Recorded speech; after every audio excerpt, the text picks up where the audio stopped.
Hey, what's up, everybody? I'm Fro, and we're here to do some ServiceNow coding. We're gonna set up event management in our home network and in our PDI. So I don't know what I'm doing. I have an idea. We're gonna use the docs a lot, I think. But let me just showcase what we've got so far. So in a previous stream, a long time ago, in fact, I think I've lost 2 PDI instances since then, but I've reset it up. We have 2 application services mapped. The first application service is a Pi-hole admin portal, which we've listed as non-critical, and that has a dependency on Pi-hole FTL. So for those of you that don't know what Pi-hole is a domain name, is a DNS application that also works like an ad blocker or also a malicious site blocker. So if there is a website or something that you don't want it to resolve to, like an ad domain, you can simply tell Pi-hole not to, send you to that address, and it send you to, basically a 1 pixel by 1 pixel, black dot for whatever was supposed to lead you there. So I've got Pi-hole running in my home, and as you can see here, the admin console runs on Lite HTTPD web server, and so we've mapped that. We did have to create a new pattern for Lite HTTPD. If anybody's interested in that, you are welcome to let me know, and I will send you the exported XML of all of the patterns, all of the process classifiers, etc., for Lite HTTPD.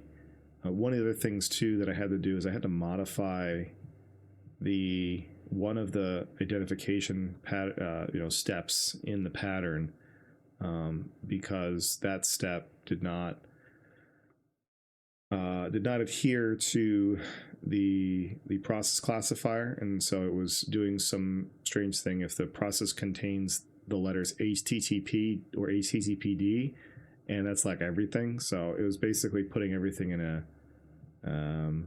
another web server category, and it's not. It's separate from Apache. So we've got this instead, and so it modifies that and then adds additional patterns. So if anybody's interested in that, just let me know. I'm also going to put a link here to the ServiceNow Discord. If you're not familiar with ServiceNow, and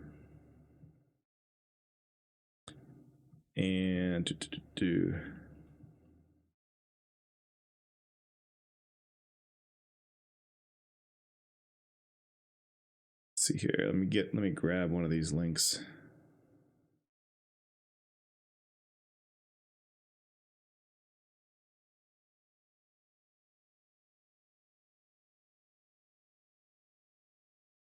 This link will probably expire. I don't have the permanent link, but here you go. Pin that. So that's a Discord for ServiceNow. So if you have questions, great resource for technical questions, great resource for business questions around ServiceNow, great resources for recruiters and job seekers alike. So definitely check that out. All right, so I guess we should get started on installing agent client collectors in our network and set everything up. So let's take a look at what our instructions say first. So we need to create an agent registration key.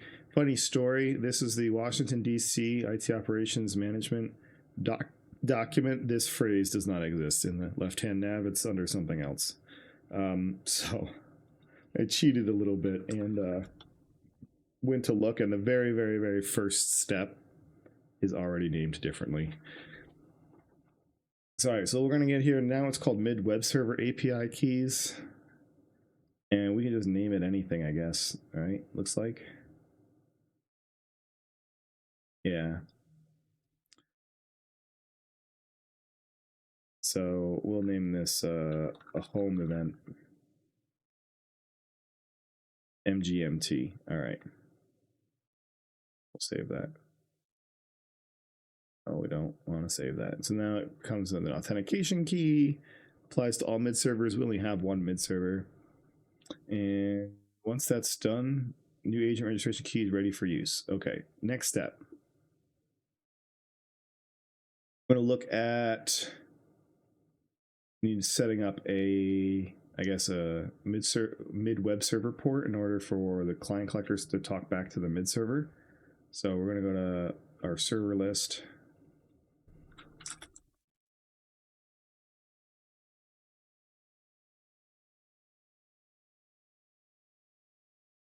And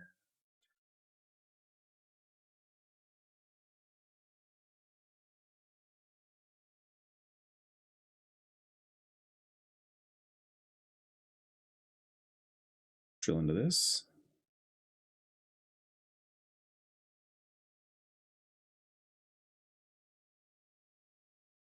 And what were they telling us to do? So in the related links section, click Setup ACC Listener.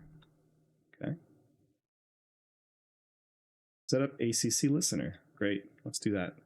And just FYI, if anyone's having trouble seeing the screen or if there needs to be any adjustments, this is the first time I've done this layout for coding. So if there's problems seeing it or understanding or hearing me or anything like that, music's too loud, just let me know. I'll adjust. Default port recommended is 8800. Let's do that.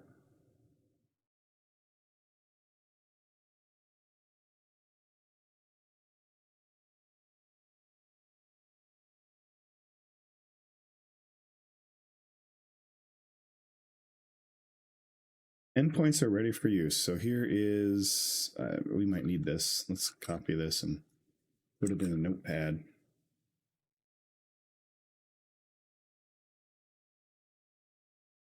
All right, so I've saved that off on the side. Next step is to enter the mid-server socket, click OK, confirmation message. With the URL for agent client configuration appears, the web server, WebSocket extension are configured for the mid-server. To verify configuration, navigate to the following menu options. Agent client collector, mid-web server.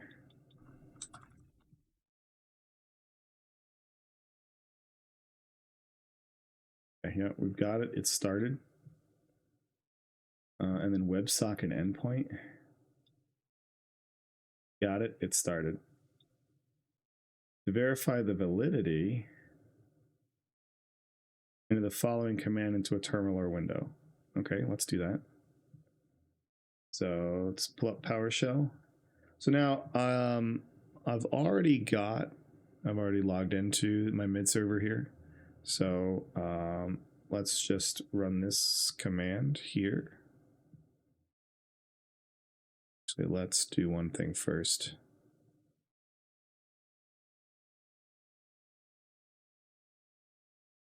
I don't know if I can shrink that. Let's scroll this way so we can see the whole thing. All right, there we go. So we're going to grab that, and now to add in our endpoint. Let's just use IPv4 for this.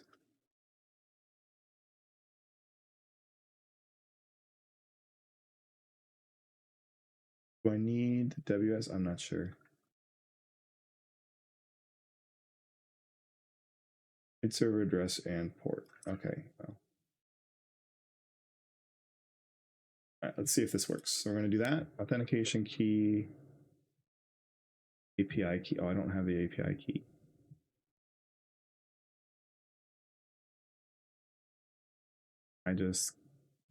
View the API key. All right, let's copy that.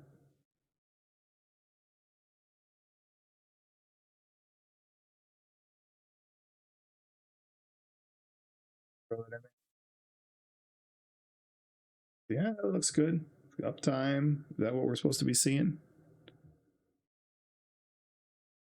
Cool, yeah. Uptime, memory, all good stuff. Okay, so now that that's all done, we got to move on to the next thing. So the next thing we've got is we configured the WebSocket server on the mid server. We need to configure a WebSocket endpoint. let's see. Deployment mid-server, select a mid-server, select the ACC WebSocket endpoints tab on the bottom of the page. So we're going to go back to mid-servers.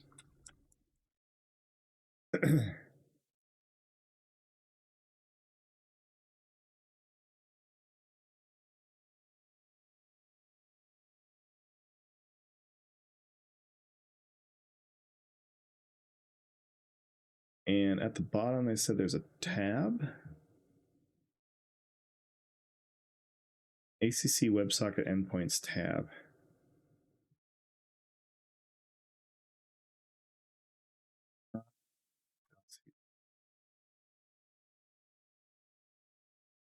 I clicked in the right view. Okay, I was in a different view. I must have gone to service mapping or something. So ACC WebSocket endpoints, we've got one. Do I need to create one? If one already exists?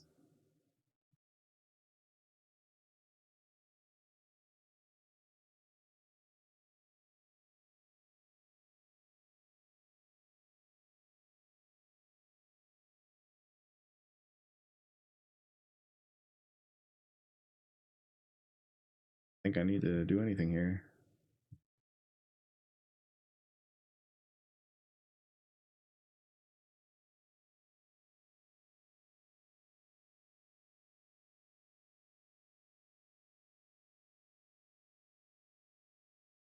If the mid server and all agents are in the same virtual private cloud, the field can be left empty, which they basically are. They're behind my firewall. So we should be okay here. I shouldn't need to do anything to this. So let's do the next thing. So that is configure the WebSocket server, the mid server, configure WebSocket endpoint, automatic mid server selection. I think this is already set.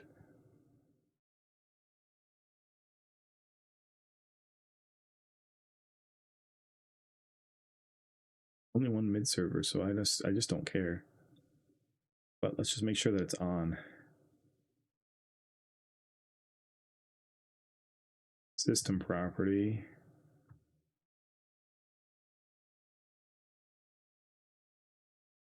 We're gonna go to sysproperties.list. Let's take a look at auto selection. It is false, so let's set this to true.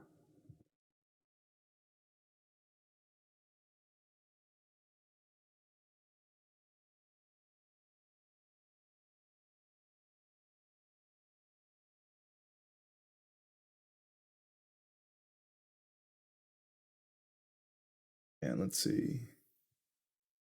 Configure the capabilities, mid-server selection based on the capabilities. Let's see. Oh, we've got to edit it in its scope.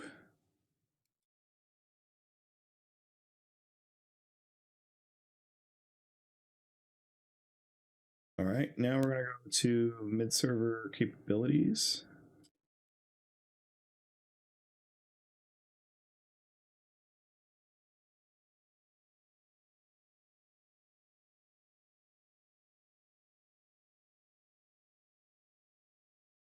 I think we've got it set to all, so I don't think this is a necessary step.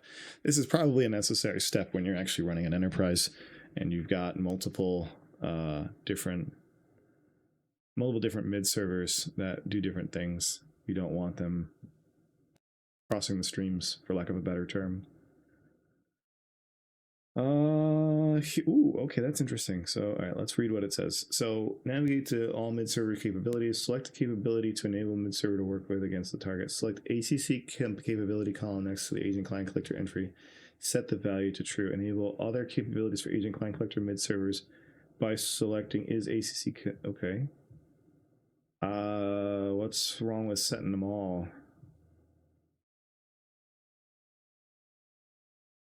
True.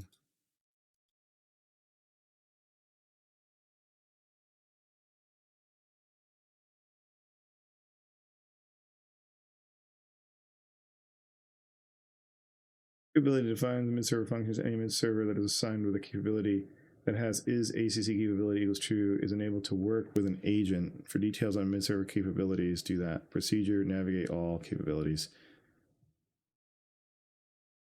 Well, already has the agent client collector ACC capability is true.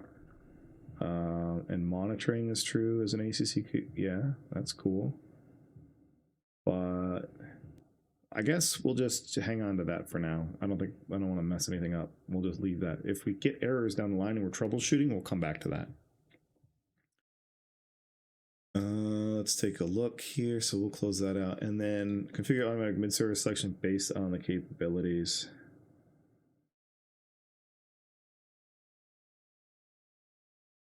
Let the mid-server you want to be ineligible.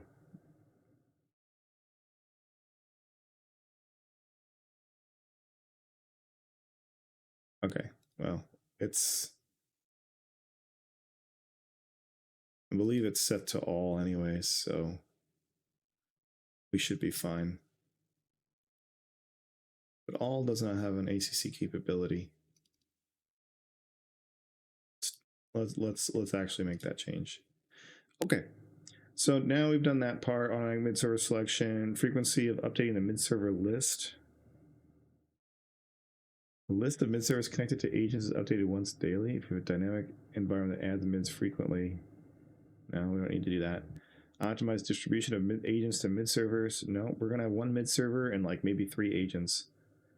Incorporating the agent client collector into a custom base image. We're not doing that. Agent client collector installation on a Linux OS system. All right, this is where we're getting into the meat and the potatoes. So let's install a client collector on a Linux system. What are our steps here? Ensure the agent client collector listener is configured on your mid servers and the service is available from your target hosts. It should be. But if it's not, we'll find. Actually, I'm going to install the client collector on the mid server first, and then we'll install it on our Pi-hole server second.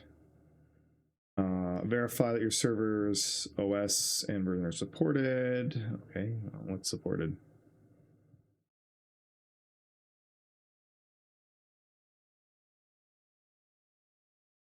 Linux, Ubuntu, great. I think we're good there.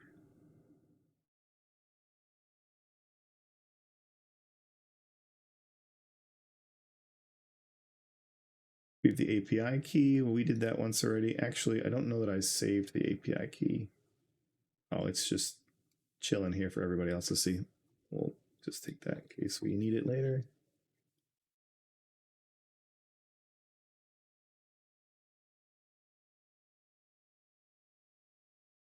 Sorry if I left that up. I'm still kind of working with how exactly I'm going to show PowerShell in the browser at the same time, make it readable. So if that was obfuscating anything, I apologize. So verify whether, okay, we got our API key procedure for manual installation. We're going to go to agent client collector deployment agent downloads. For command line installation, that's what I really want. Let's see. Download both the signature installation files to your machine. So I just don't have the version number. We got to figure out what that is. So agent downloads.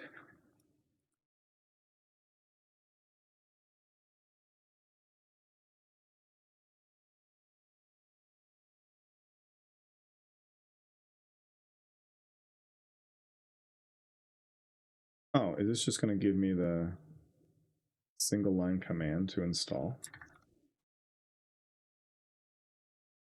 Oh, that's hot. All right, well, let's just do that. This, by the way, is very dangerous. Don't accept code from any source that tells you to run this and then passes things into bash. So, but here we go. We're gonna I don't care. We're gonna do it. I need a password. Password.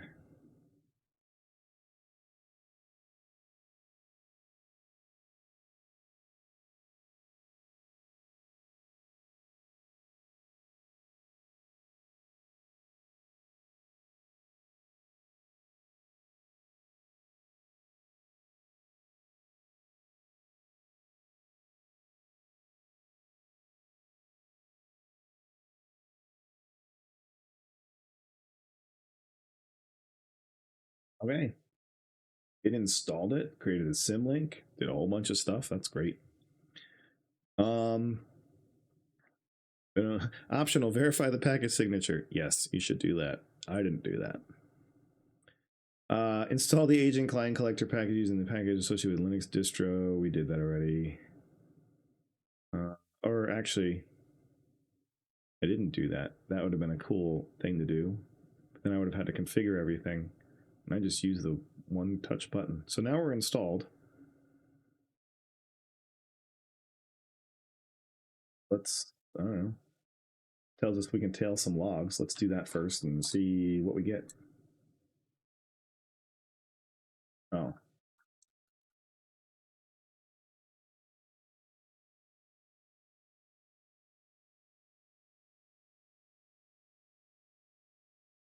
Mid-server metadata response successfully fetched mid-server data.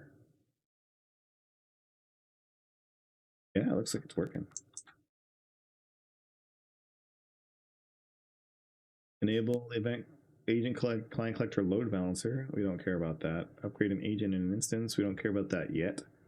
Upgrade multiple agents or restart an agent manually. We don't care about any of that. So it looks like we've got our first agent client collector set up.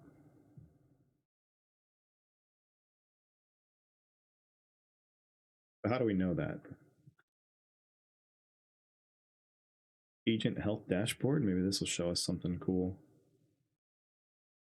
Again, reminder, I don't know what I'm doing. That's why we're going to learn together. All right, so we've got agents by version. We've got one agent, one agent, one agent. Okay. What other information do we have?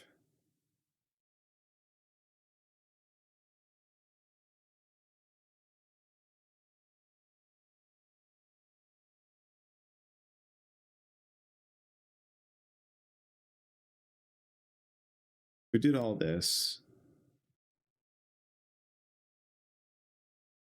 I want to enable agent client collector monitoring on the mid server.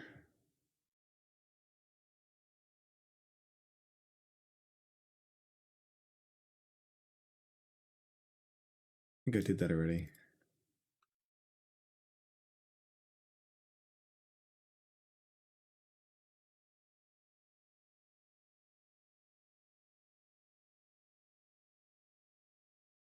Oh, I did set up ACC listener. I didn't do set up ACC monitoring. So we should do that.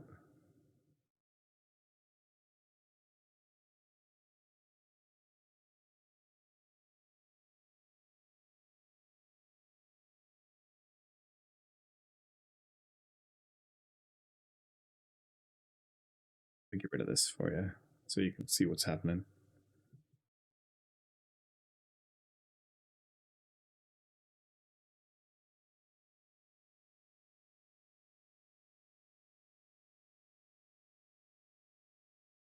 These are the same endpoints? Yeah, okay. So ACC monitoring, ACC listener has been set up. Checks and policies.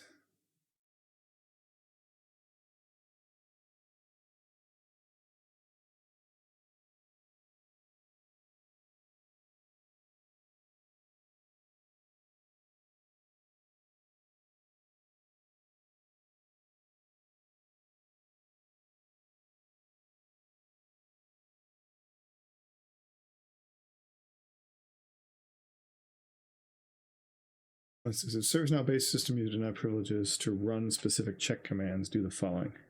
ServiceNow-based system user.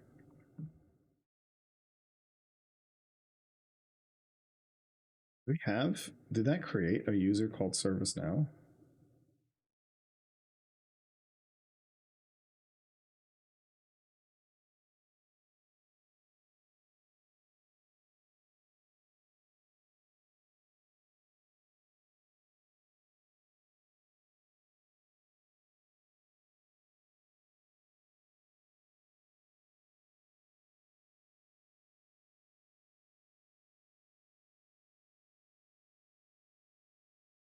It did create a user called ServiceNow. Okay.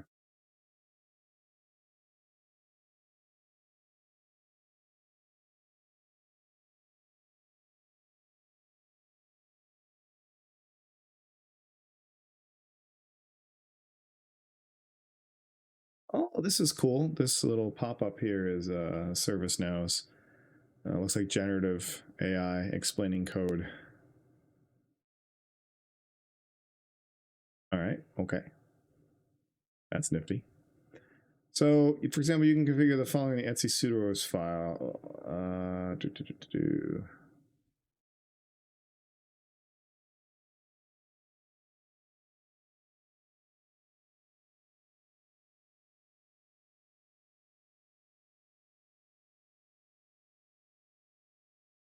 All right, well, let's edit the Etsy sudoers file first.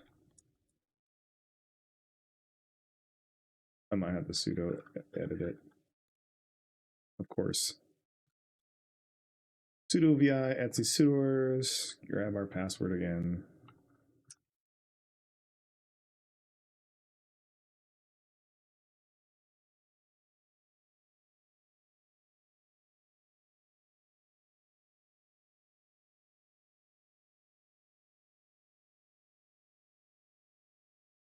All right, let's see.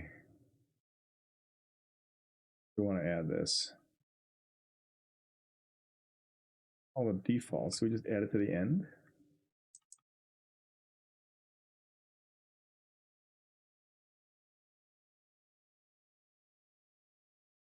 Oh, see, this is where my knowledge of Linux fails me. Am I supposed to actually? I don't think I'm actually supposed to edit the sudoers file itself. I think I'm supposed to create a new file, make a drop in.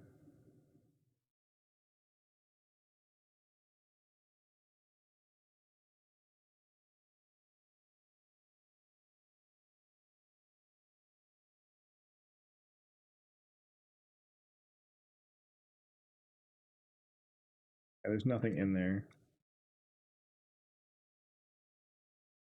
This is just a directory.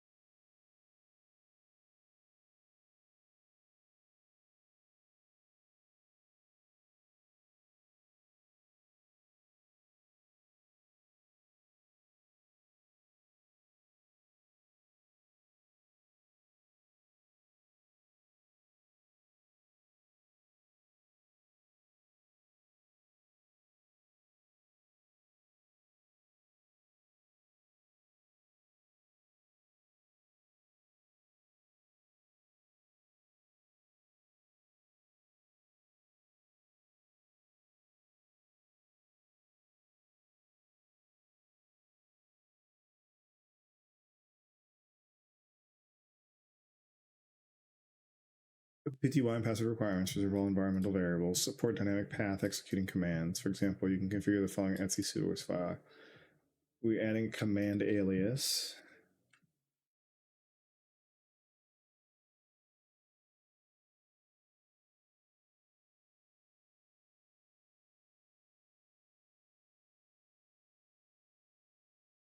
Okay. Scroll up here. Let's start reading sudoers file. Host aliases, user aliases,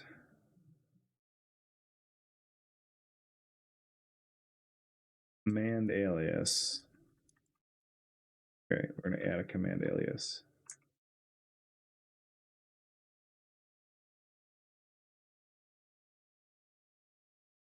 Drop this in here. Okay.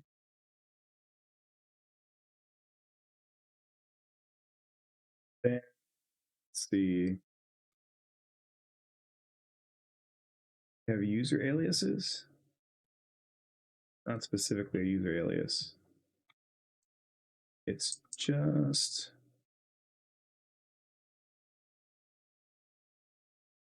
services, delegating permissions, processes, drivers, default specifications.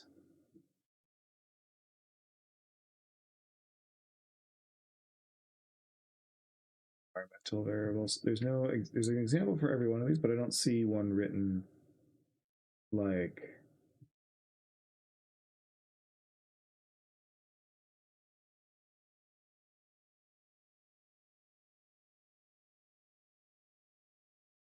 This file must be edited with a vi sudo command. I use sudo vi, so maybe hopefully it does the same thing.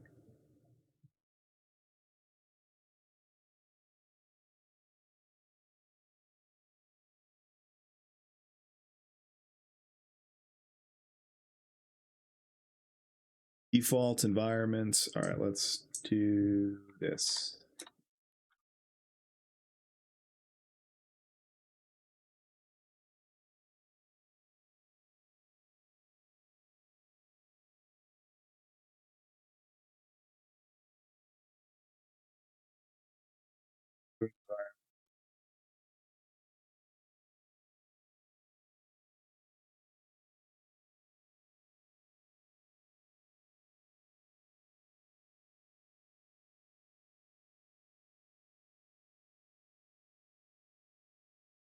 Allows the user group to mount and unmount CD allows users to shut down the system.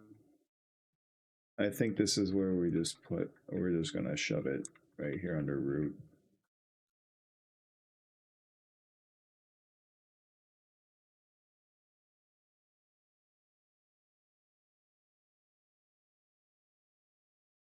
All right, let's save this.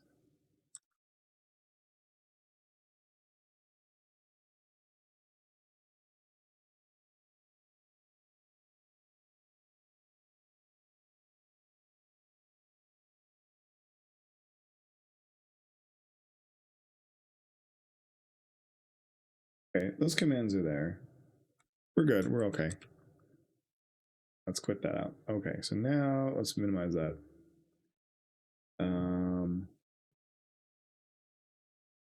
Let's read actually what this is doing. So this is a check. Checks are provided with the base system, and their commands execute scripts which provide monitoring data for your operating systems and applications. A check's default name includes what's being monitored and measured in the entity and the monitoring data. For example, a check name OS Linux system CPU checks the CPU data on a Linux system. Can I run them manually? I'd like to test it. The following checks are provided with event management base system event. The checks results transformed into event management event. The values from the check are transformed into metrics.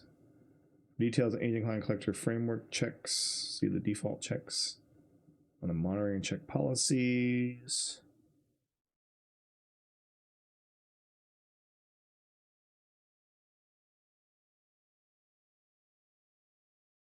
Okay, well,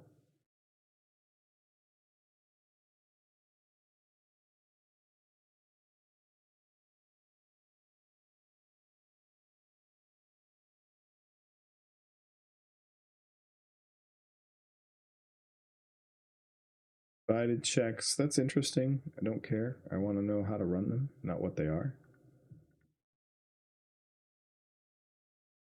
Additional metrics.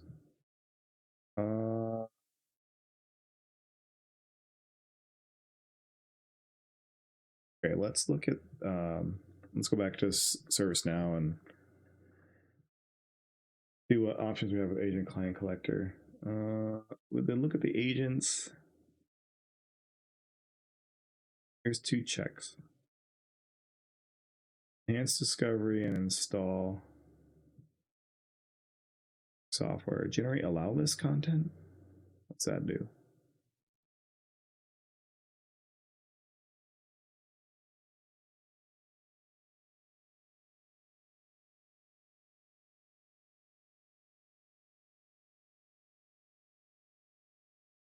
Sure what that does.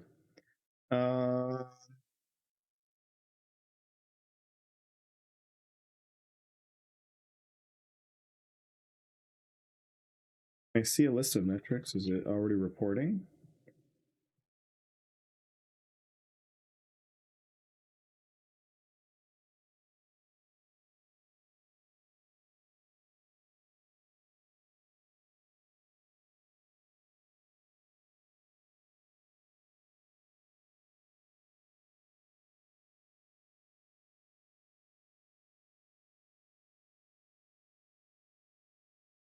"13 metrics. Don't know what they do."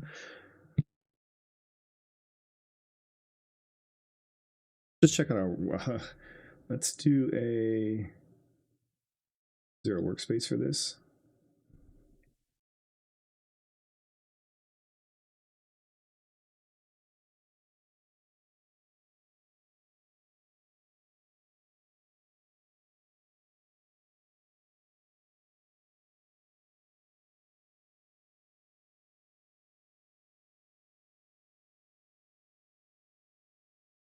That's not helpful. Metric base instances. Let's see, metrics and CI actions.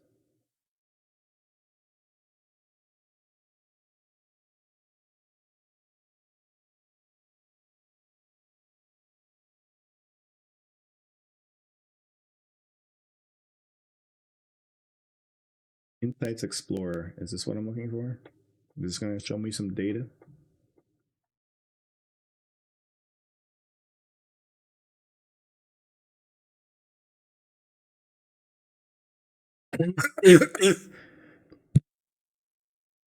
Sincere apologies to your ears, guys. I thought I was muted. I'm not feeling good. My apologies. If you still have eardrums, type an F in the chat. Or actually, if you don't have eardrums, type F in the chat. Okay, drop metric here to create chart.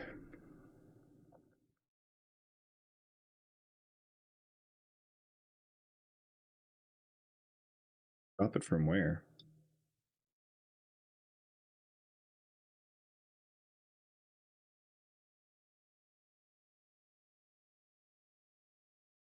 Create a new view.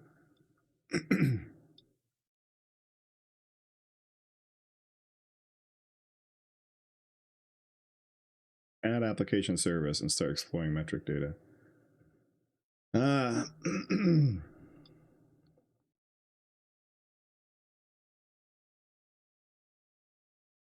Add these two. Add a configuration item.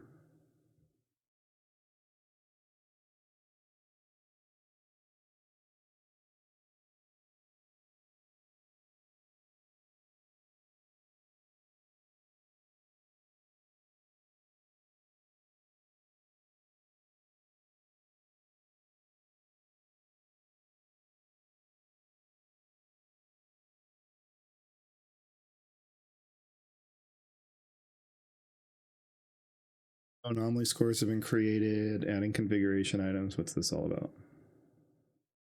Add related configuration items.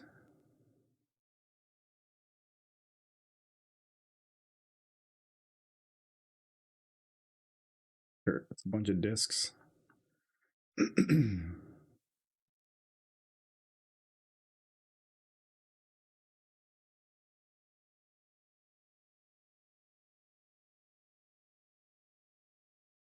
Drop a metric here. Well, show me where the metrics are.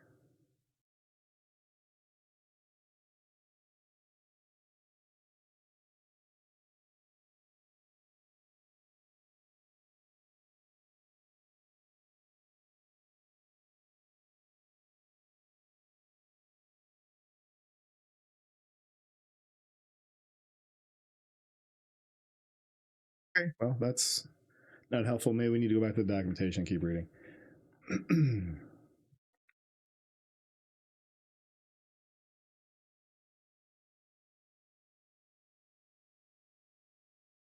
Here are the check definitions.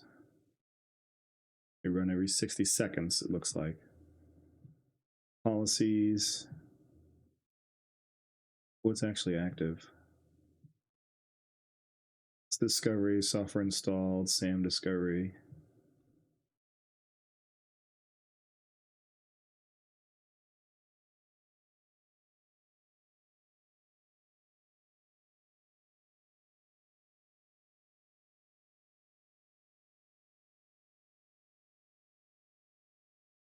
Expressions, we don't need that.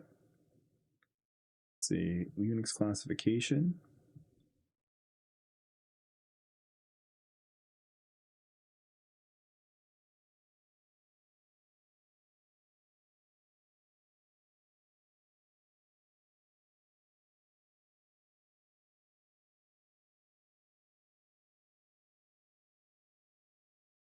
Check. Oh, that's what I'm looking for. OS window, no. Don't want OS Windows system uptime. OS Linux check system memory swap. That should be something that can't be done unless you have sudo rights. Okay, nice. Swap utilization is 6%. Let's see, how do I add additional checks?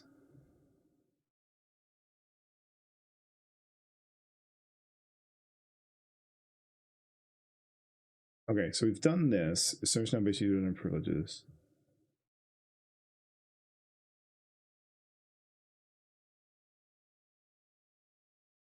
Checks and policies. Create and edit checks. Hey, Rumhart. Thanks for the follow. Appreciate you. Are you a ServiceNow user yourself? Just coming to hang out and watch about event management, or an ITOM person, or something else?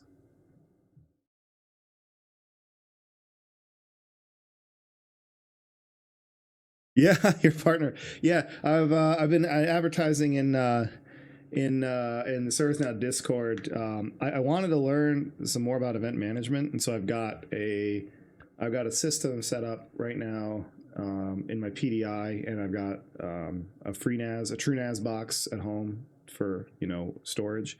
But on that TrueNAS box, I've got some applications running like a Pi-hole.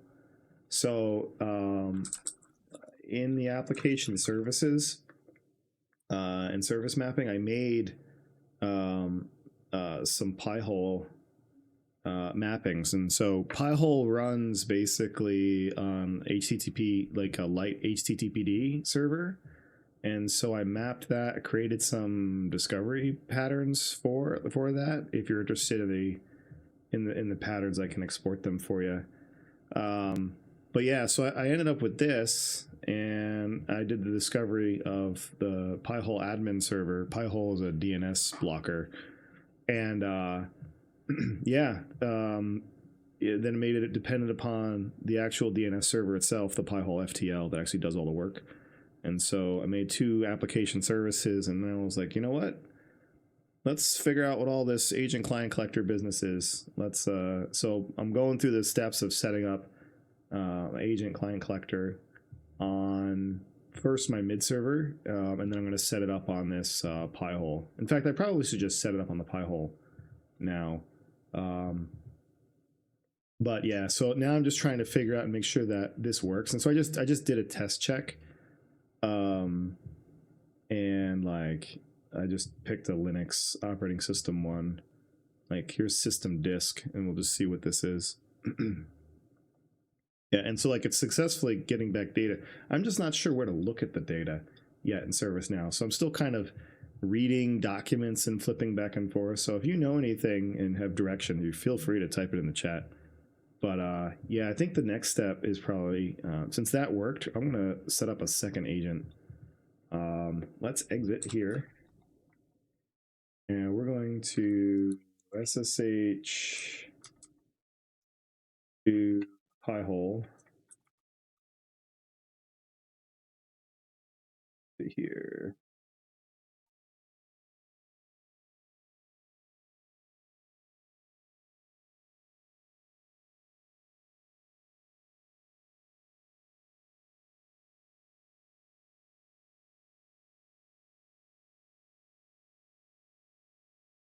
All right, we're in like Flynn. And now I think for agent client collector, we're going to grab, we are going to grab the downloads. We're going to grab this wonderful command line again.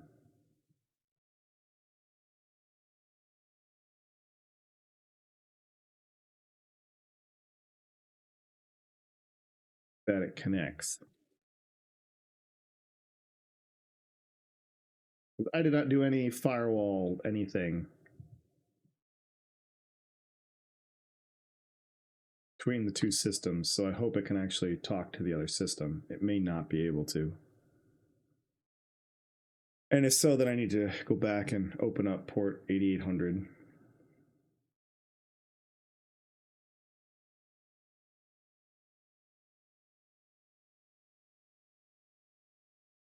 All right, let's look at the log and make sure it actually connected.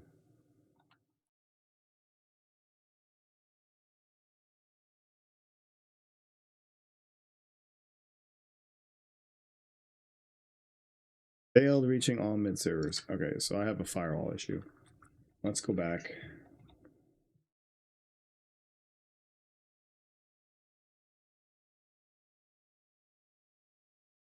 And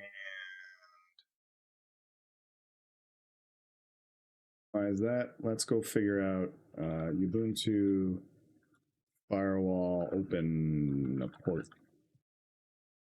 So let's see how to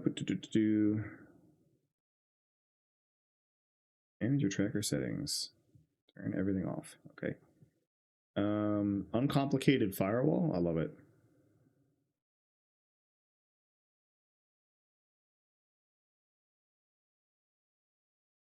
I don't know if it's on. Do sudo UFO, UFW.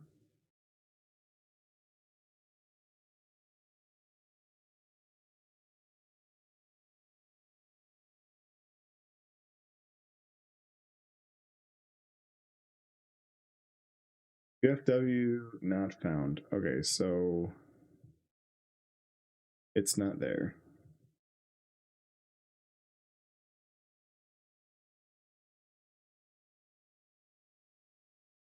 Let's do firewall without UFW.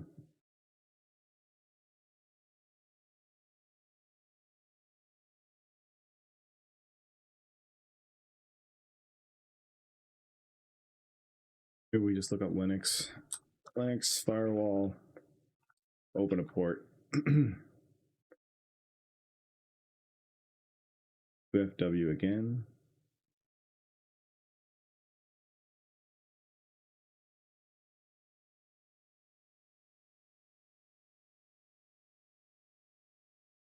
Firewall command.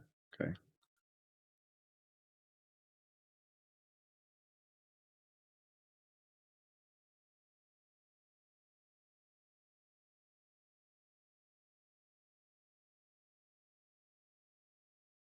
Okay, good. That's what we want to use. So firewall command zone equals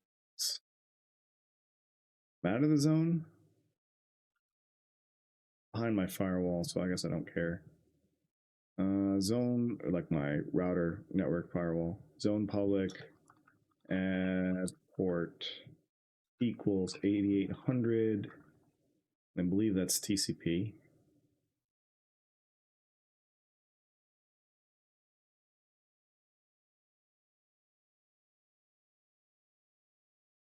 Sudo firewall cmd start.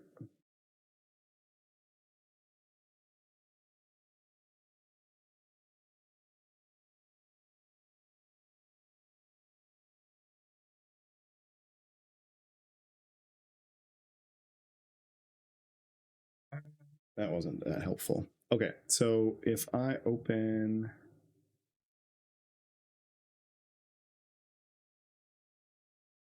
I think this will work.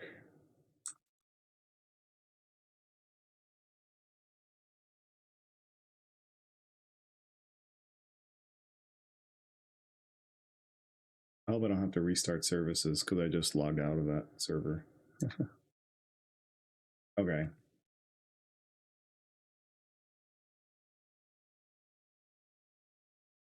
We're going to tail the logs again and see.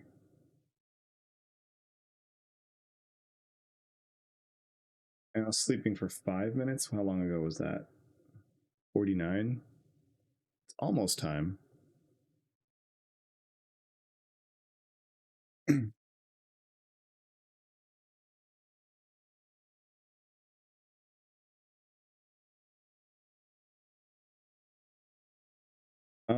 Let's see.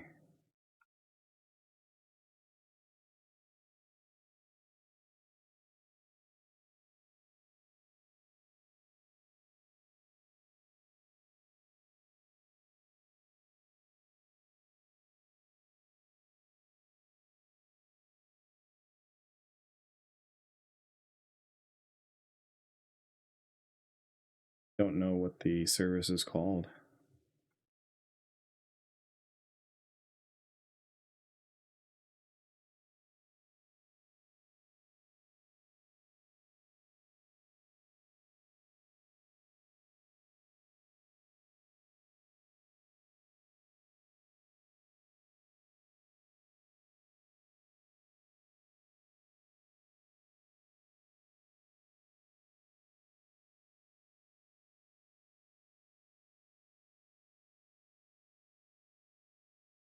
Right. So I think let's list all services.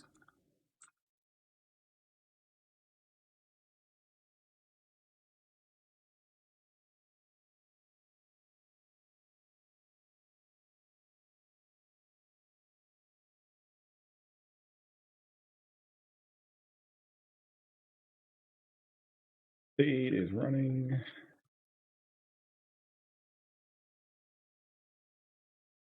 They're literally going to give me all of this. The ECC.service. Okay. We spent so much time looking that up, it connected. So that's good. Successfully fetched mid-server data. So now we should be able to see the agent client collector here. Yep, there's another agent pie hole.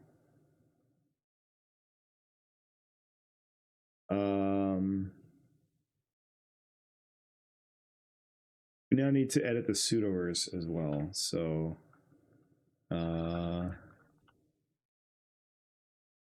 just wait, it could work. That's literally all coding sometimes is. And then when it's not, you're waiting forever and you get stuck in a loop.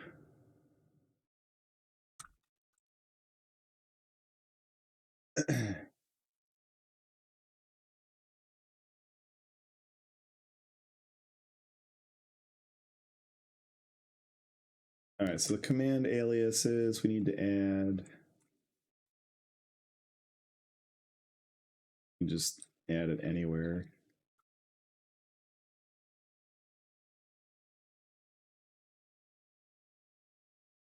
And then we want to add defaults.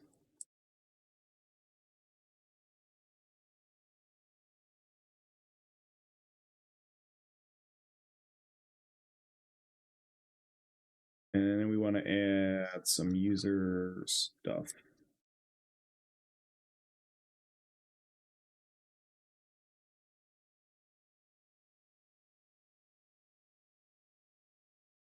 All right, it's saved. Now we can probably go back here and do a test check.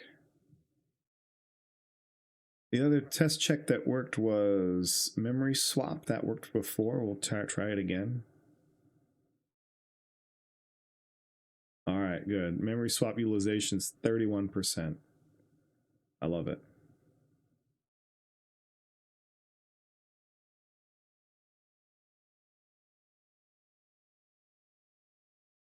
No alerts, no upgrade histories. Host data collection has been collected. 2 checks have been configured. No checks have been configured here. Oh, interesting. How do I add checks?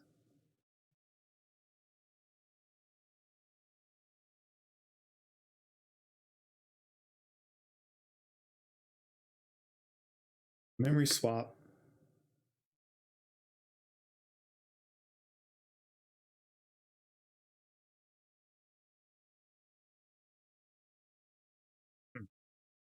Okay, so we need to figure out how to add checks because I don't. We just got some real basic checks. Create and edit checks. I don't want to create any new checks. On the parameters tab, let's see.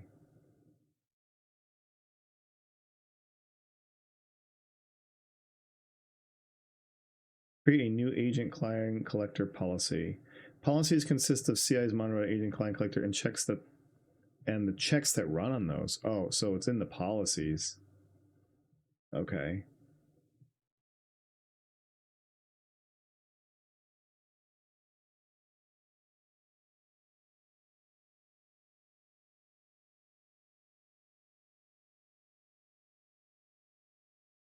Oh, and that's when, let's see, agents.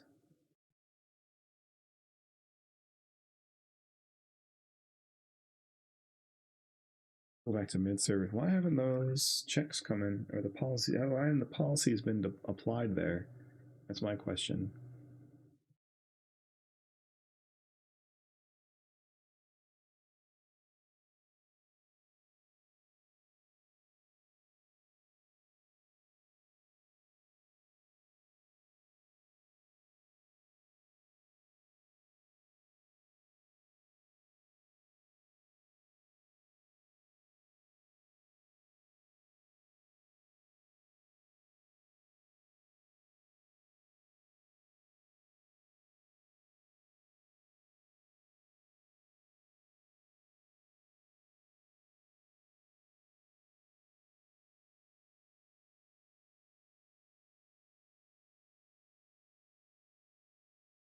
Well, let's go back to the documentation and keep reading.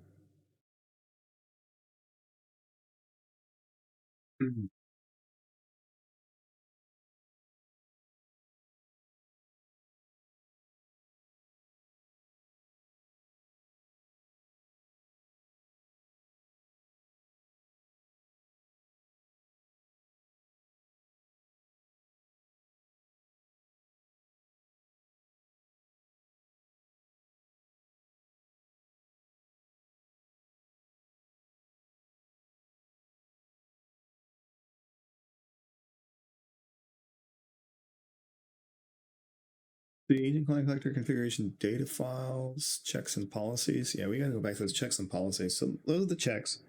The policies enable a single policy to support multiple credentials. You must assign a credential alias to the policy. For example, even MySQL servers, both Linux and Windows with different credentials, you must separate policies for each credential type. However, if you use a credential alias, you can assign a single policy to the credential alias.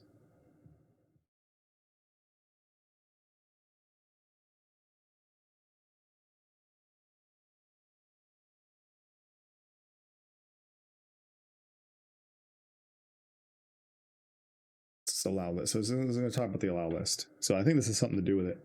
Oh, sorry about that, everybody. I still have my command line up.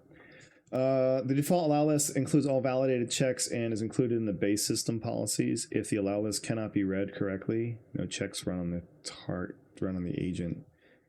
Check definition page appears. And related links at the top of the page, click generate allow list.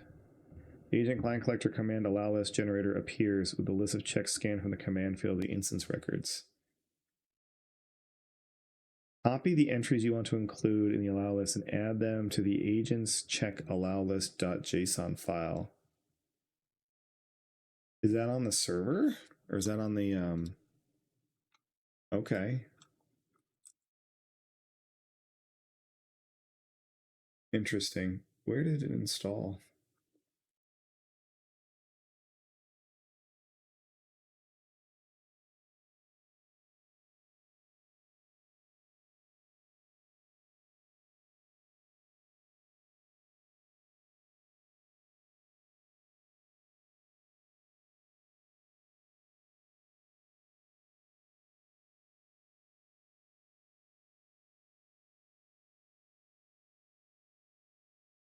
It installed in Etsy ServiceNow.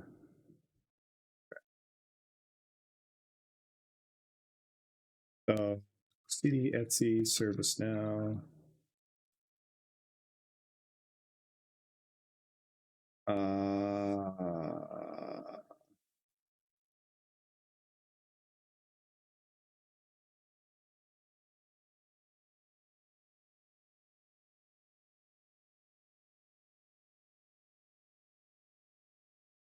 Hey Jace, welcome. Etsy like the online do-it-yourself app? No, Etsy like etc.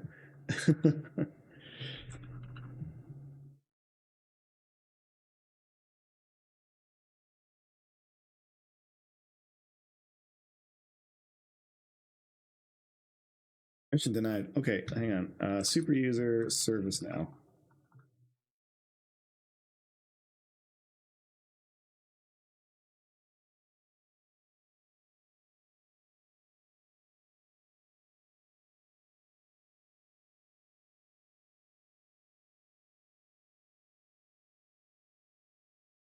Okay.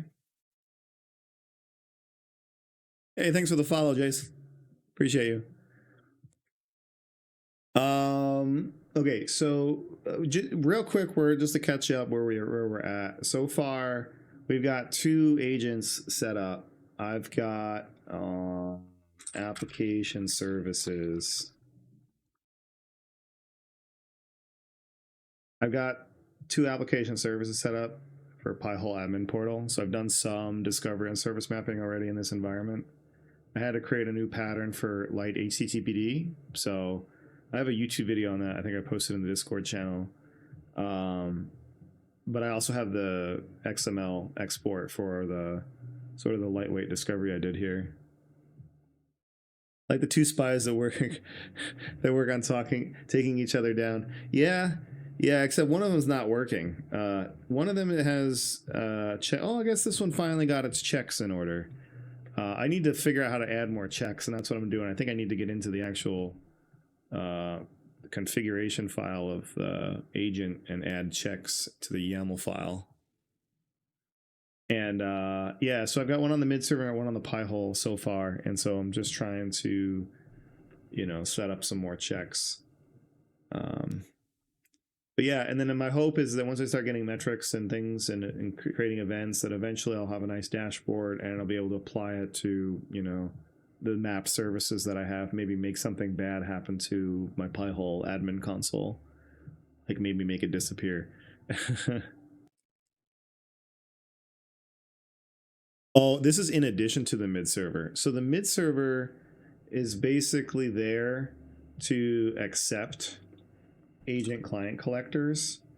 And agent client collectors are just agents, and these agents can do log aggregation, like look at logs and like pick them up and bring them into metrics in ServiceNow.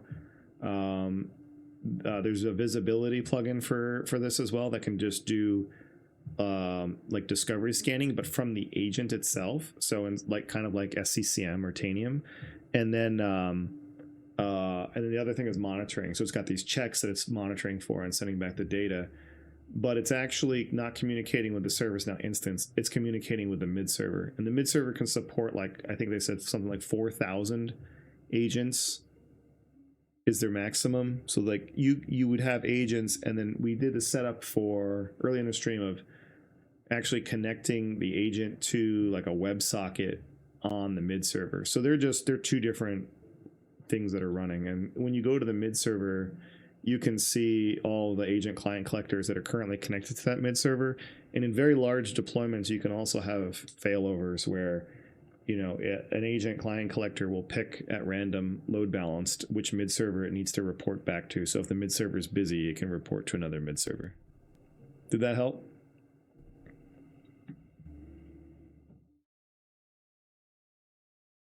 You install ACCs on a ton of servers or workstations and do an event disco or on event test memory running. Yes, exactly. 1,000%. Just like, you've got like every other tool out there, like Qualys and Tenable, they've all got agents for like, validating,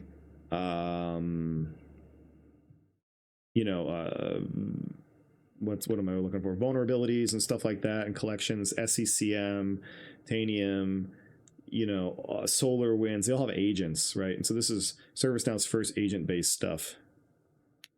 It's way better than the old help desk agent. Way better. But yes, similar. It's something that you install, and then once it's also intended to be lightweight, and it collects a crap ton more information. Like if we go just look at the checks, the check definitions for monitoring, there are 169 definitions, and if we sort by name and then find OS Linux, just the OS checks alone, disk IO in progress, disk IO time, disk reads, read time, sectors read, sectors written, writes merged, write time, network interface, that kind of thing. So check CPU data load, disk usage, etc. Like network, it's checking everything. So it's all the reason I'm doing this too is that at my company, we, there's a lot of other my salespeople and technologists are selling things like Big Panda and Dynatrace and stuff that is doing all this monitoring.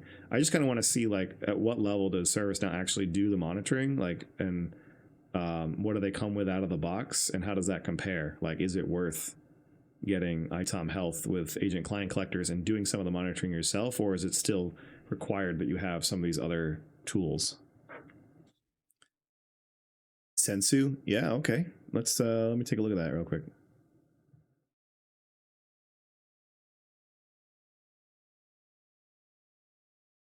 Yeah.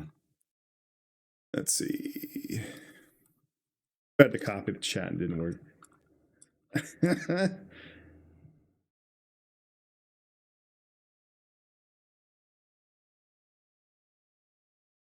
Yeah, it's didn't find that, but let's do sensu.io. Sensu is an observability pipeline. Maybe I just typed it wrong.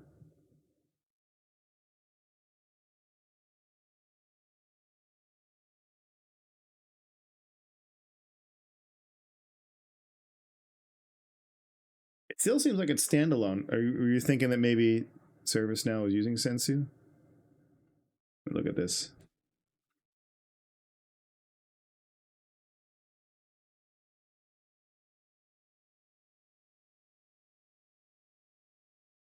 Oh yeah, the agent client collector is built on a Sensu framework. Well, there you go.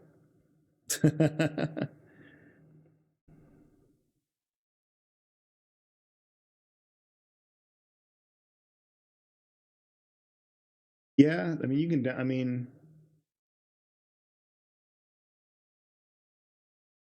it looks like it's another one of those. Uh, you know, open source things where like Sensu has their own offering, but they open source the stuff, and so like you could buy Sensu monitoring, or ServiceNow could be like, I'm taking that and I'm going to make my own thing out of it. Yeah.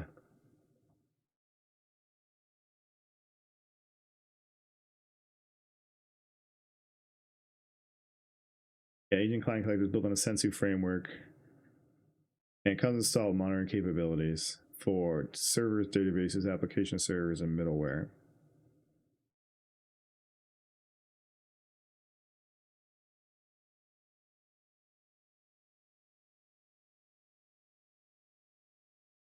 So yeah, that's cool. Yeah, so I'm just trying to set up metric intelligence. I want to set up metric intelligence too. Metric intelligence extension already exists for this mid. That's great. Cool. Yeah. So let me figure out where I was. So right now we've got on these agent client collectors. There are some capabilities. Um,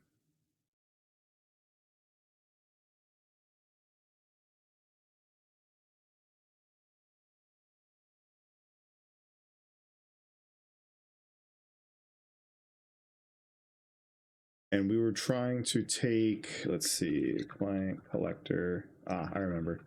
So when we go to these, I think it's policies, or is it definitions? Maybe it's under agents. Agents pie hole. And then if we go to there was okay. There was a place where it generates agent client collector check definitions and related list sections at link sections at the bottom of the page generate allow list. So check definitions, generate allow list content.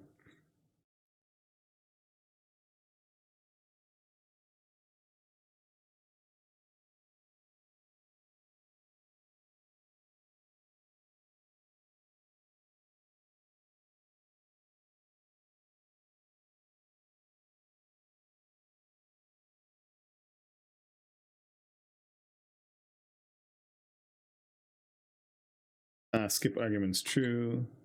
Okay, cool. So let's just grab all these checks. So we're supposed to take that and then let's close this.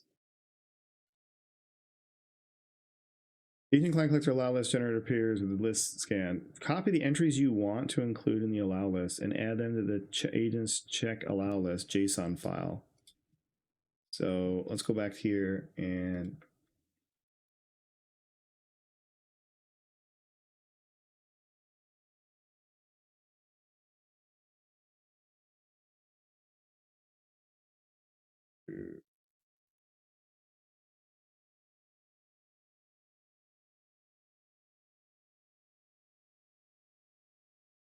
okay, it's not letting me into that directory, but can I do sudo vi agent client collector and acc.yaml? There it is. Okay. So let's look. So there's the backend URL. Configure connections to the instance without a mid. I guess you could do an ACC install without a mid, but none of the information tells you you can do that. Agent log file, log level, allow list is here. Check allow list.json.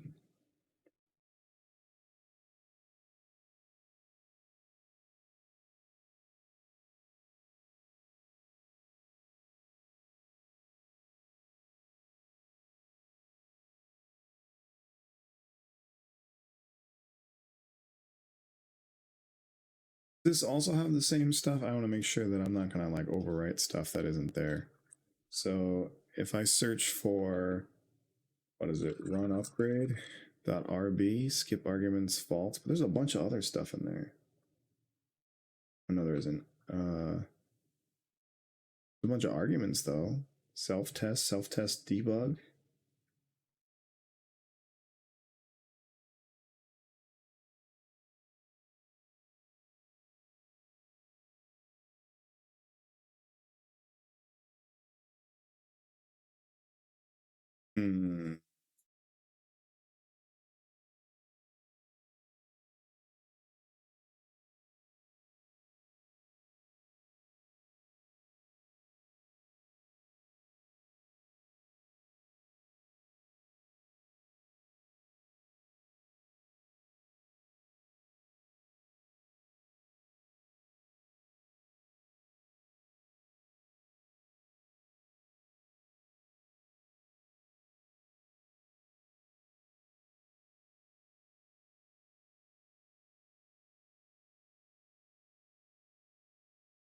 All right, well, let's warning changing a read-only file. That's fine.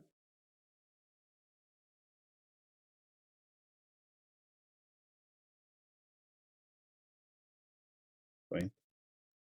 Quit.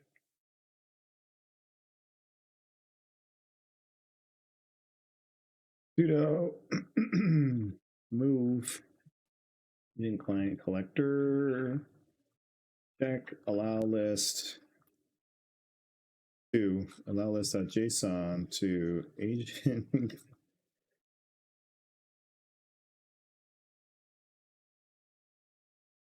Agent client collector is included in the base ITOM visibility SKU. There are 3 versions of the agent client collector. The first version is the visibility version, so you can install the agent client collector for discovery straight away.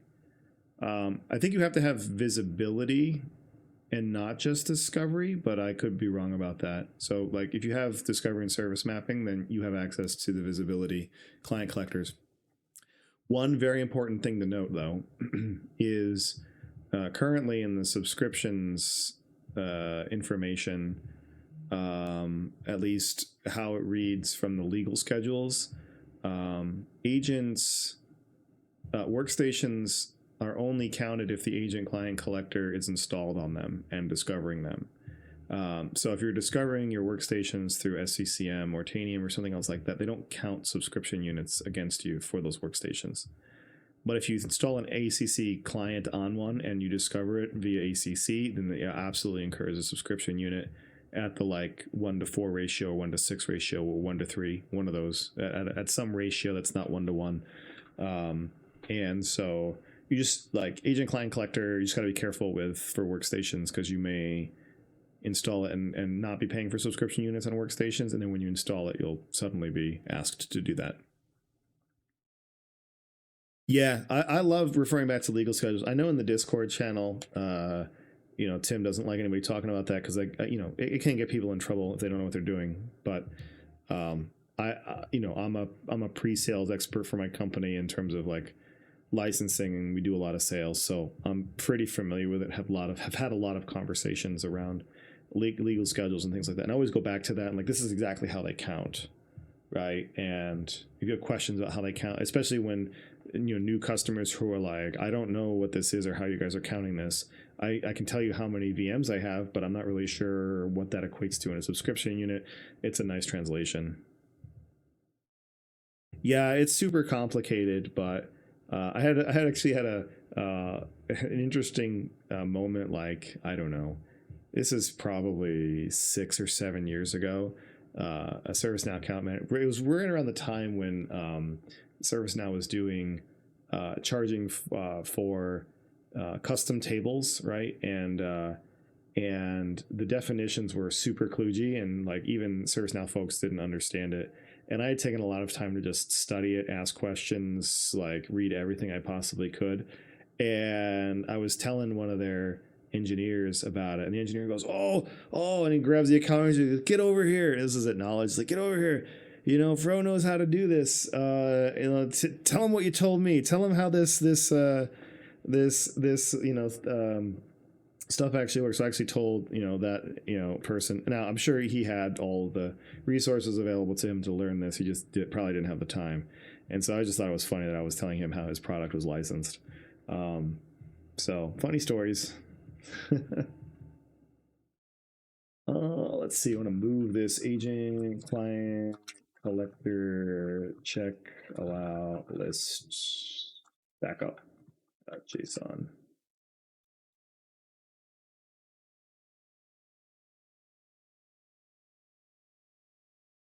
All right. So now we're going to go back and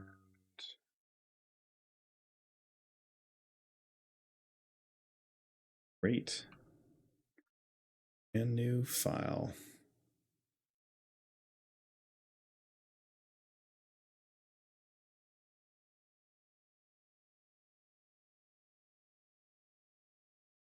I messed something up there.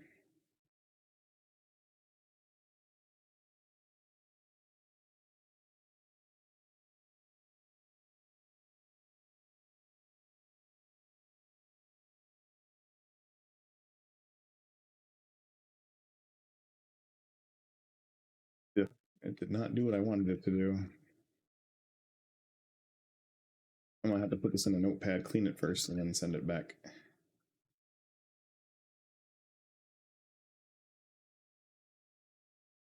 Three ways to deal with licensing. Oh, hold on a second.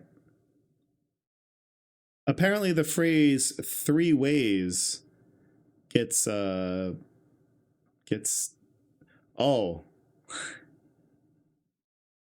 I know why your message was held now. Okay, yeah, the super over aggressive Twitch here. Anyway, three ways to deal with licensing: one, stop working on the product; two, start working for them, or you cry about it and deal with it. Yeah, no, that's exactly it. 1000%.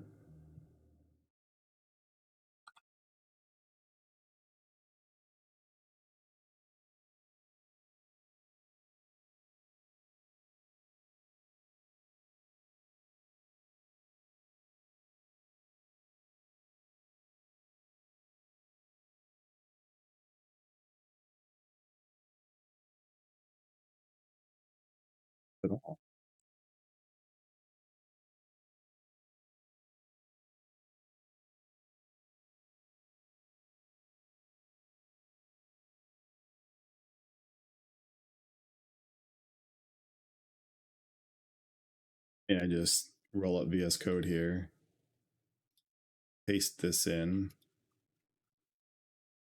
make it pretty.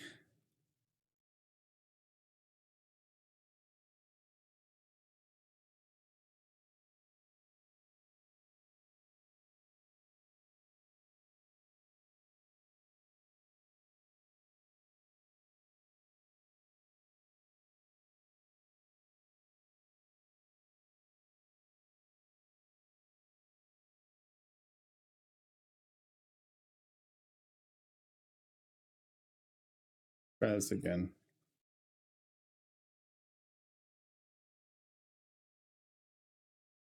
Actually, you know what I should do? Maybe I just use Vim instead. Maybe Vim will handle this better.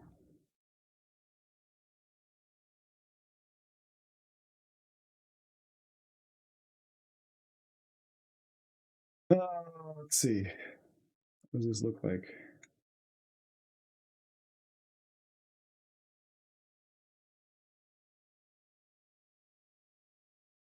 Crazy. Why does it do that?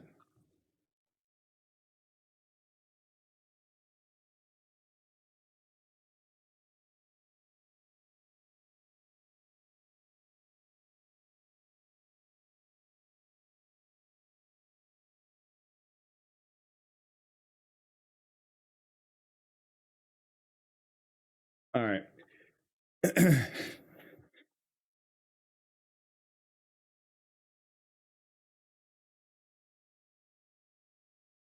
Well, let's look at let's minimize this and go look over here and find out.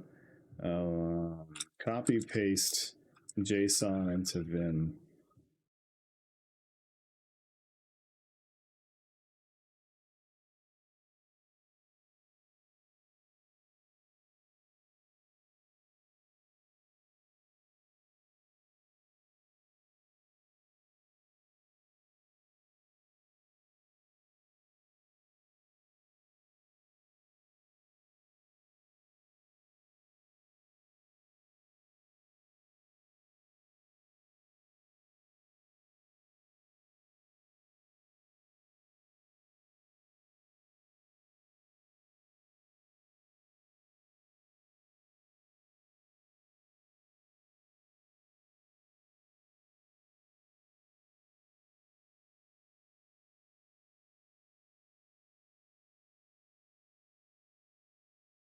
Oh man, the things that hang me up are not ServiceNow things; they're freaking OS things. Yeah, I'm trying to copy.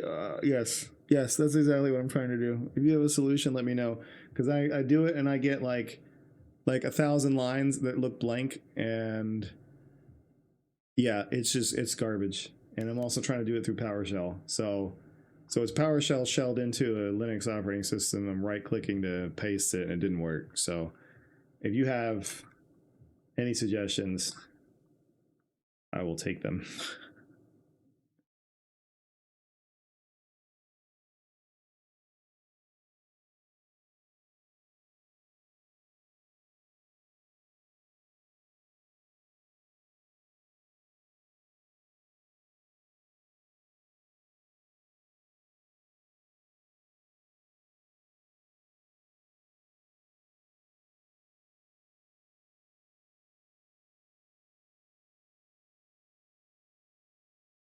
Yeah. Let's find out what this guy has to say.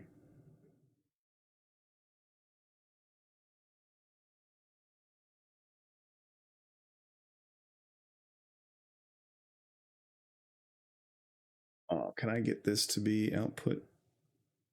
Let's see. I'll put closed captioning on. I have too much OBS stuff set up. I don't have the audio for this set up yet.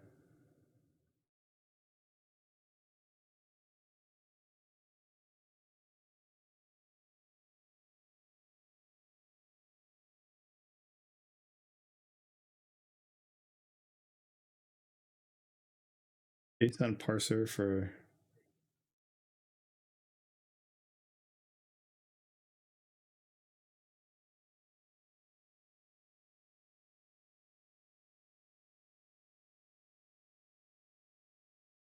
Yeah, this is the opposite direction. I don't want to do this. I want to do pasting into.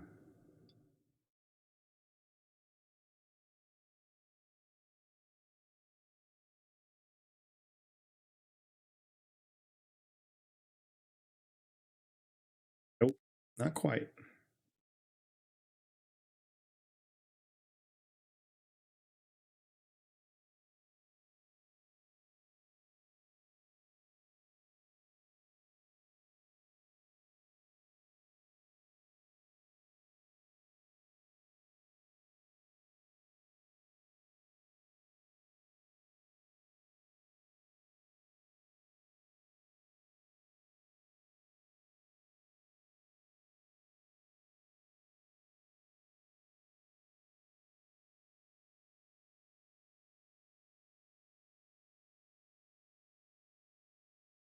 Cool.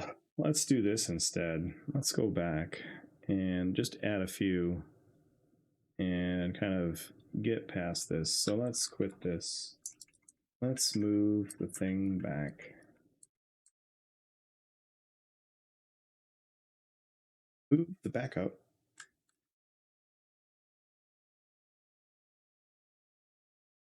Ugh.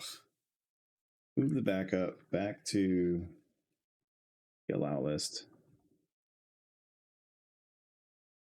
Got an allow list. Let's add some. Let's just add one thing to it manually. So we've got our check definitions. Let's find OS. Let's find some Linux.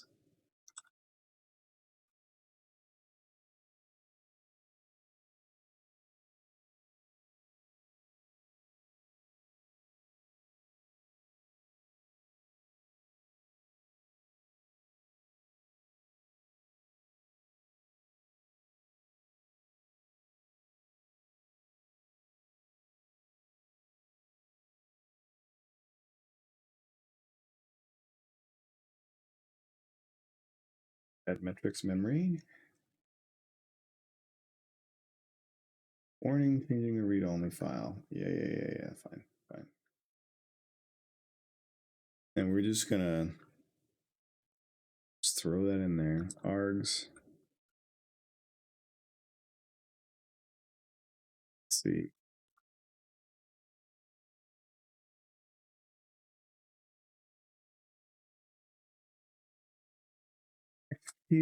Metrics memory.rb. Skip arguments true. Can't believe there isn't a way that ServiceNow can just edit this file for me. Why do I have to do this? Makes no sense.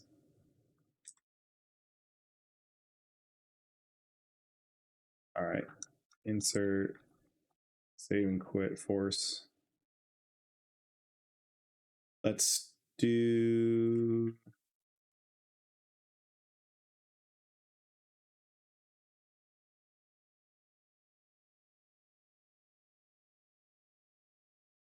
ACC service.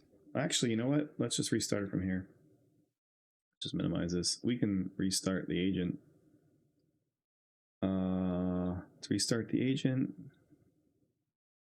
And then hopefully this will add the additional checks. Can you Vim read some shared file? Yeah, maybe. This file is on it's on a Linux box in my environment, so and I don't have like a graphical UI installed for it, so and like trying to file transfer, there's no FTP setup, so like trying to file transfer something is going to be difficult as well. I could mount a drive on my NAS from the Linux box and then copy the file over after modifying it Windows, but that just seems like a whole lot of work. It seems like something I would do off stream, and I would just, you know, just trying to get this to add at least one additional check. So hoping it does that.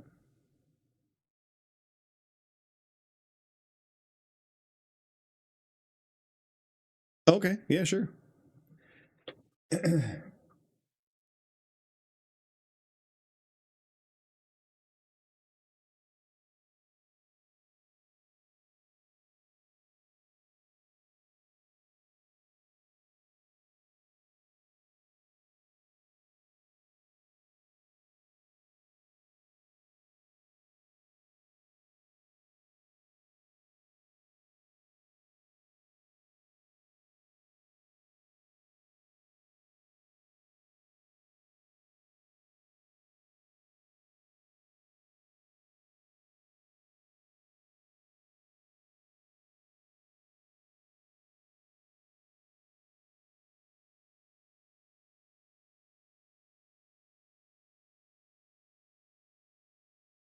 Why is that still?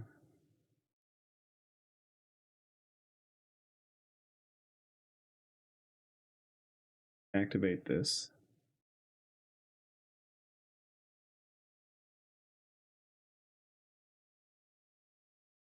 Okay. activate that.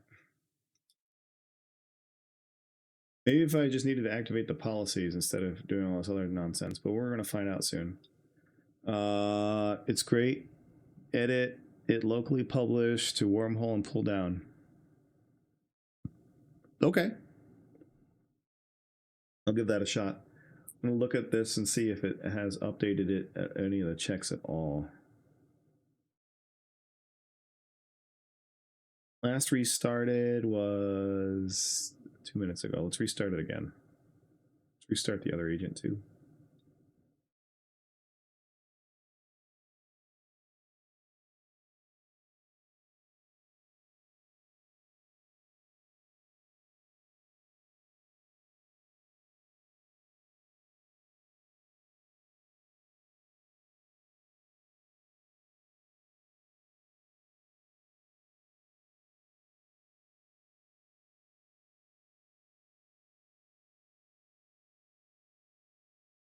Okay, I want to see how we can visualize any of the data that has been brought back. That's what I want to see next. I don't know if, well, we're going to put this on pause. We have an agent pie hole.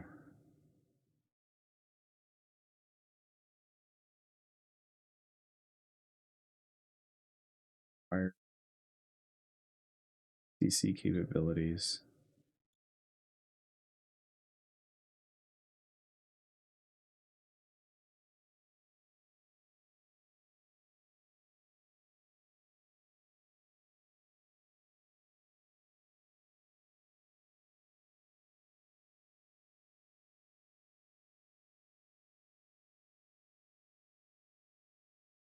Metrics and monitoring.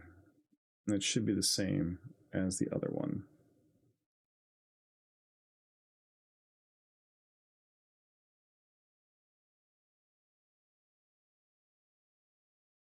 Monitoring. I didn't put metrics here. Metrics. Monitoring, agent collector, and all.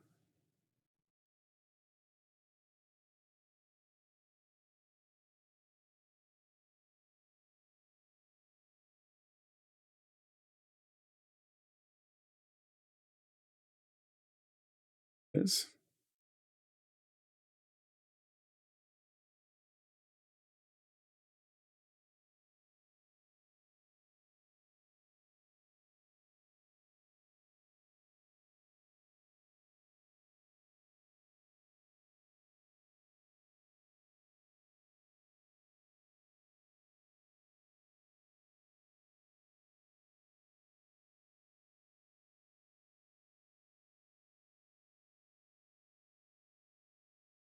There we go. Okay. We just needed to enable the policies. We didn't need to actually modify that thing. I don't know why the instructions told me to do that. Should have just said, click the policy you'd like to enable. Okay, look at all these things it should be now collecting for.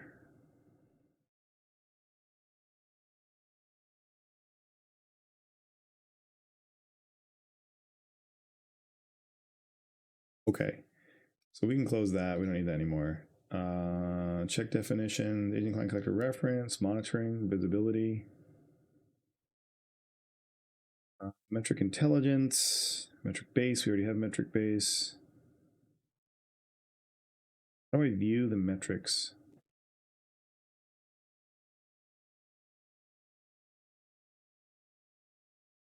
Monitoring technology dashboard. That sounds helpful.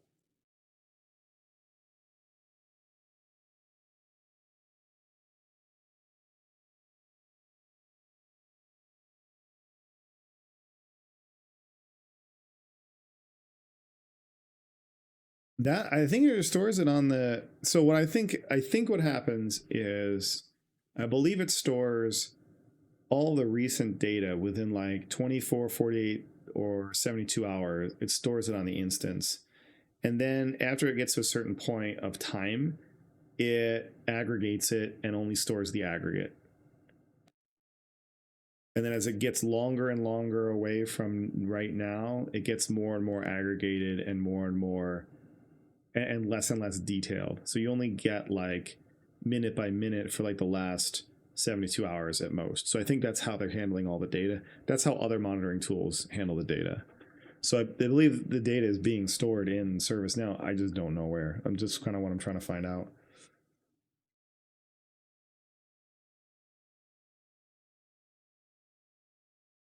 If we go to service operations workspace, what else? What other workspace did they tell us? Technology workspace. Monitoring technology dashboard. Litho connection not established. Does that mean I need to install another plugin?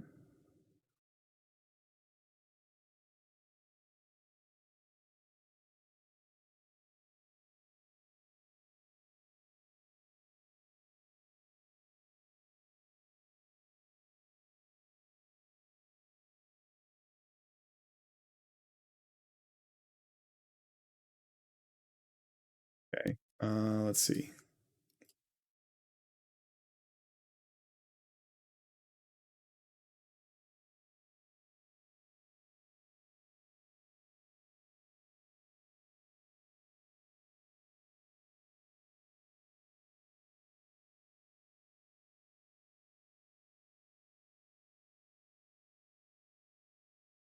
I wonder if this is something I can't install. That would be tragic. Here's the retention policies that you're asking about.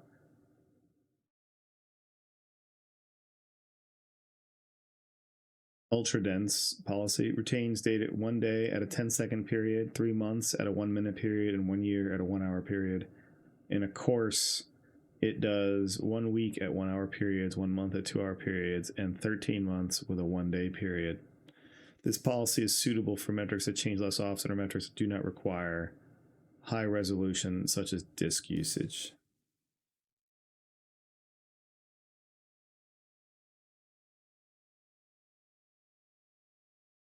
Let me. Oh, we lost the music. Sorry about that. Turn that back on.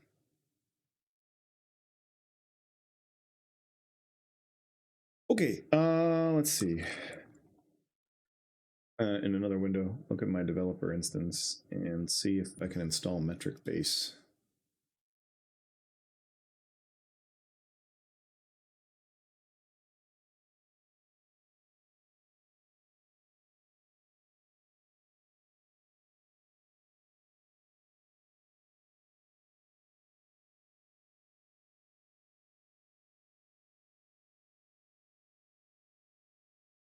No, I cannot. It's not available there. Let's look at plugins real quick.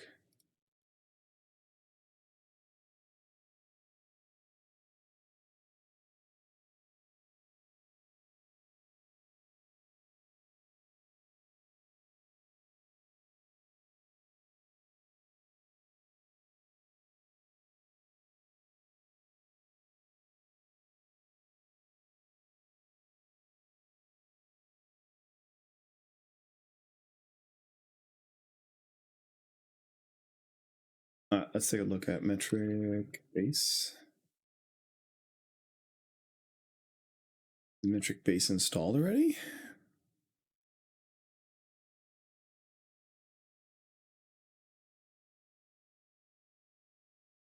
I search for Clotho.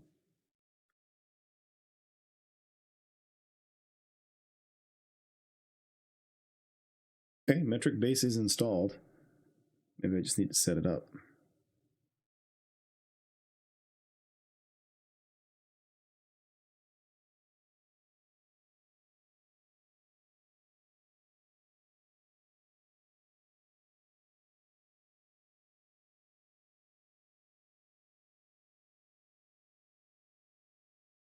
Okay, let's go find out how to set up metric base. Maybe I need to do that first.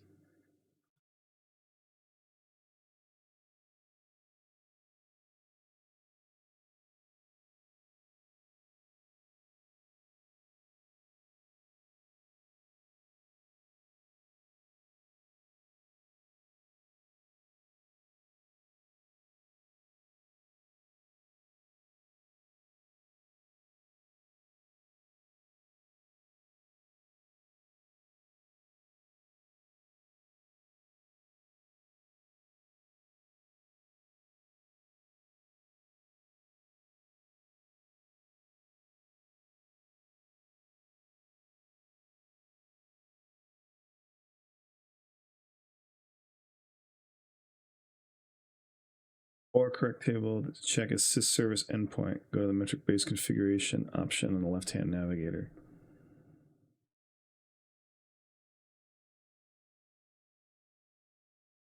I don't have one.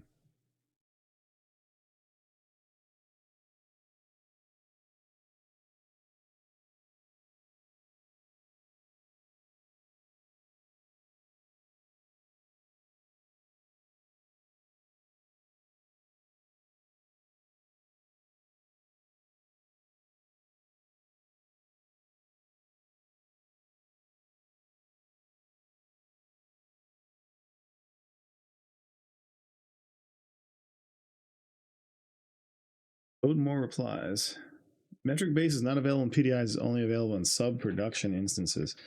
That sucks. So we might have just hit a giant wall if we don't have metric base to do this log aggregation, because I don't know where all this information is going.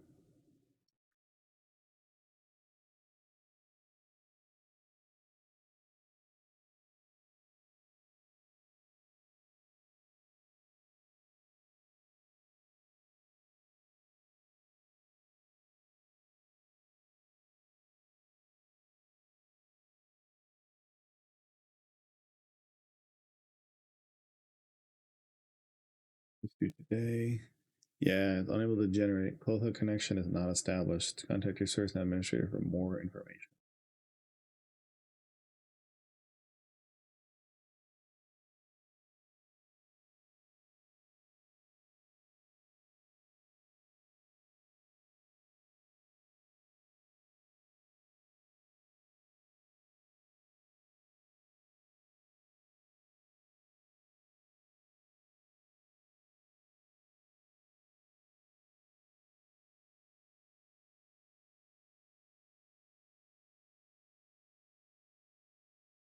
Well, let's try this. Let's go back to our plugins again. Maybe if we install demo data, it'll work.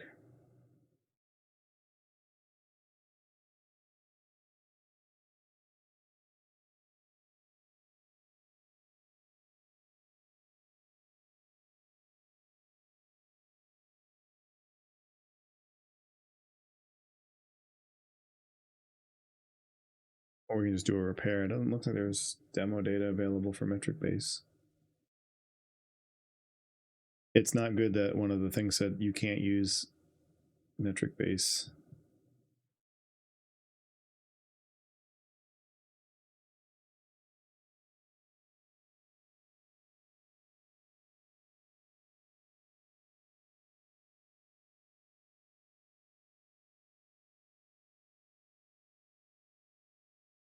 Zero replies.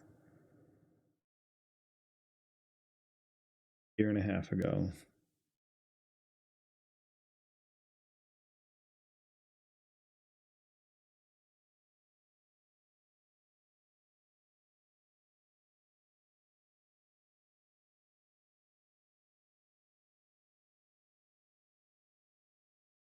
Any additional content after plugin activation, that could be something.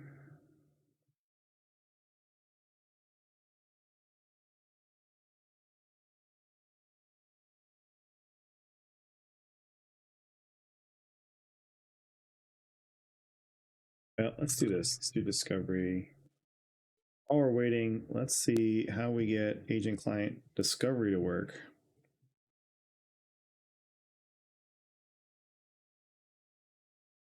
If I try to create a new discovery, can I select the agent?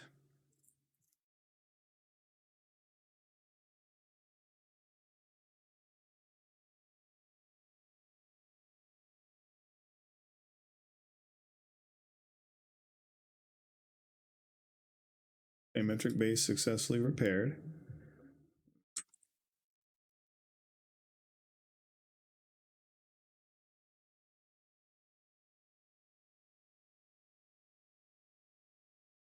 Configuration items, IP addresses, networks, cloud applications, cloud resources, serverless or service, specific mid server.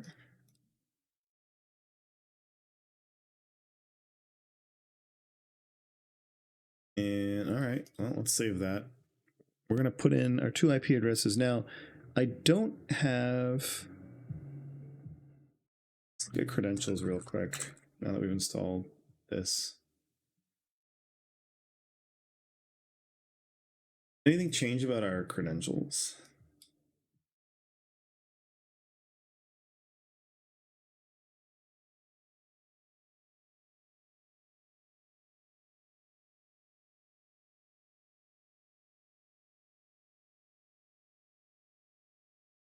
No, there's no additional things to talk about there for agent client collector.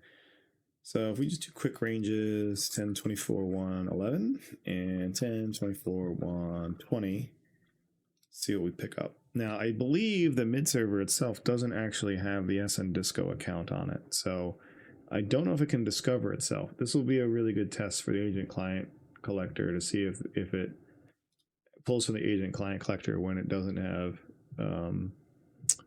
when it doesn't have when it doesn't have a credential that works.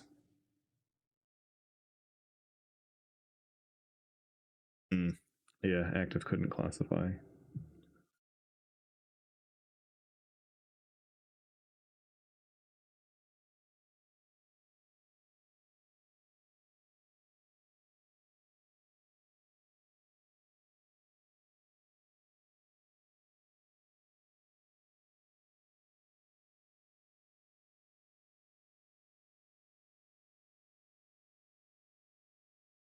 Disappointing. If I can't use metric base, that's the whole point of doing this.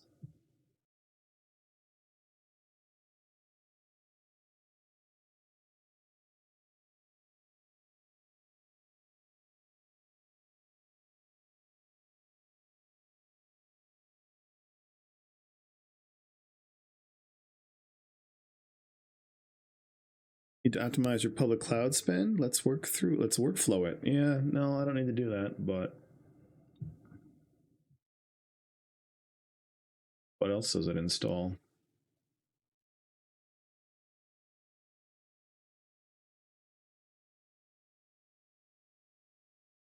I install this just because maybe it'll install a dependency that I needed that I don't have.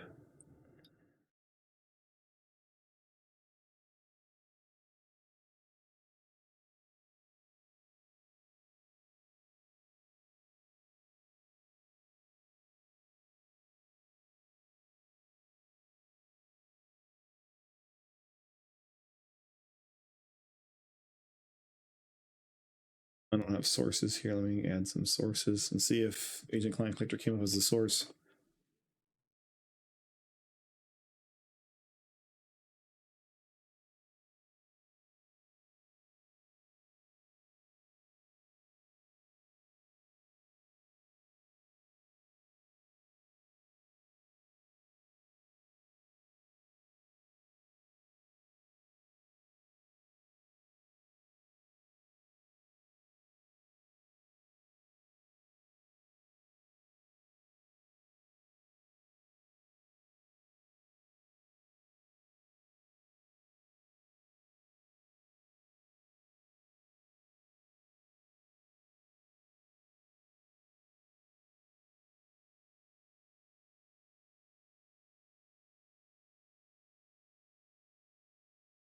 Nope, just one source and it says ServiceNow. Okay, let's read. Let's just do some more reading, shall we?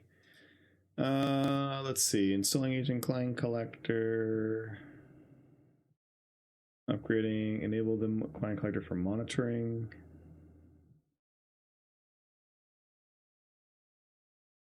Checks and policies. Agent client collector for visibility. Let's work on this. This one should work.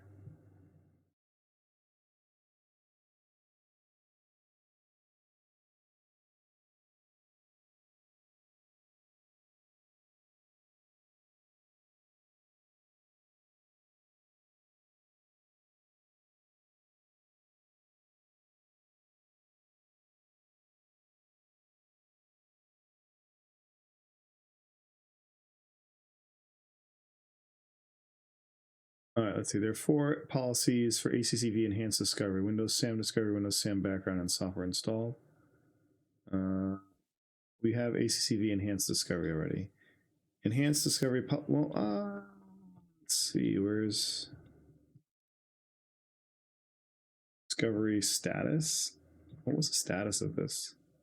I didn't actually look at the...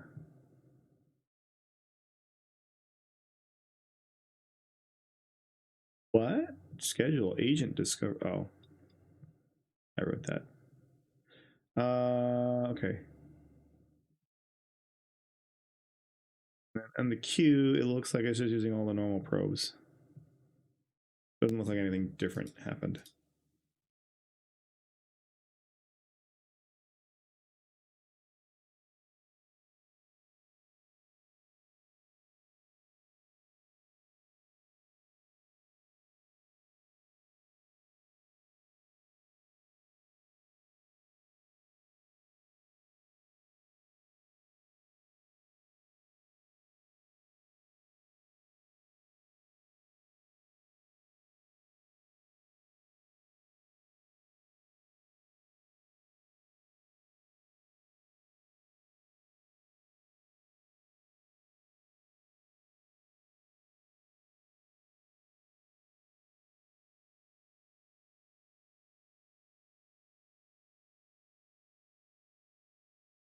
All right. Pothole agent, get rid of that. We don't need that. Okay. So the policy runs off a schedule which is defaulted to 24 hours. The policy can be adjusted to run every 4 hours. Can I force it to discover?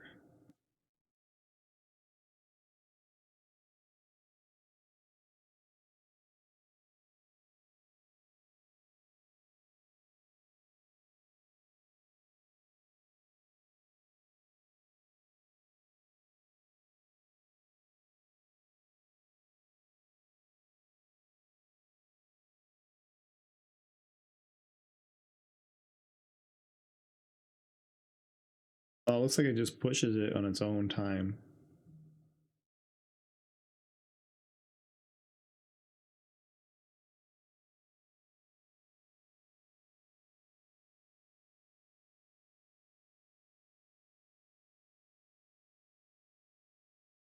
To avoid conflicts, ACCV does not perform discovery when the target's host IP address is already has a CI that has been discovered by horizontal IP-based discovery.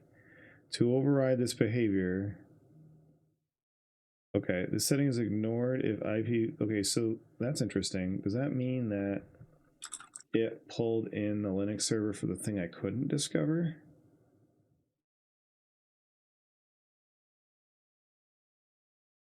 That might be why the OS version is 9.0 instead of 9.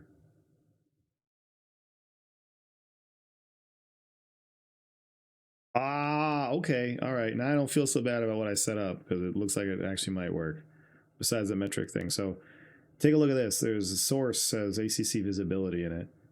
And because we don't have a password on here, but we have the client, it doesn't do agentless discovery, but it does agent based, and it gets basically the same information: storage devices, system files, file systems. That's not the right software installed tab, I don't think. Didn't bring in memory module though.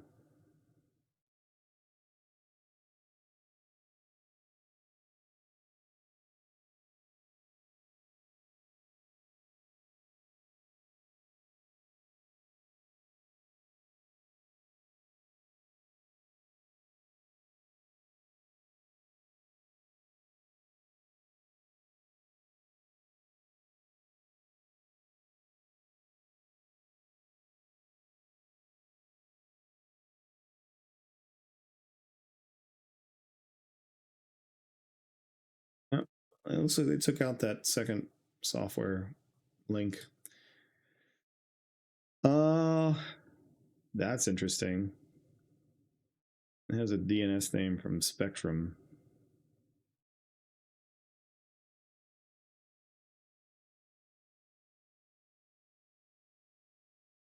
But yeah, it's running CentOS. I didn't think it was running CentOS Stream. Maybe I did. Maybe I set it up running CentOS. No, I did set it up running CentOS Stream. Pi-hole's on Ubuntu, but I needed CentOS Stream in order to have a Red Hat Linux environment that the mid server would be installed on. Manufacturer's FreeBSD. This is the underlying serial number of my FreeNAS drive. So yeah, I found some interesting things. Running processes, found itself, serial numbers, CIs, IPs. So that's good. We got that installed.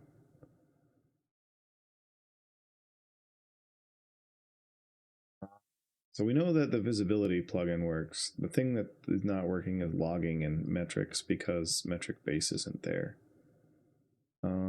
Let's keep looking to see if we can find where this raw data is.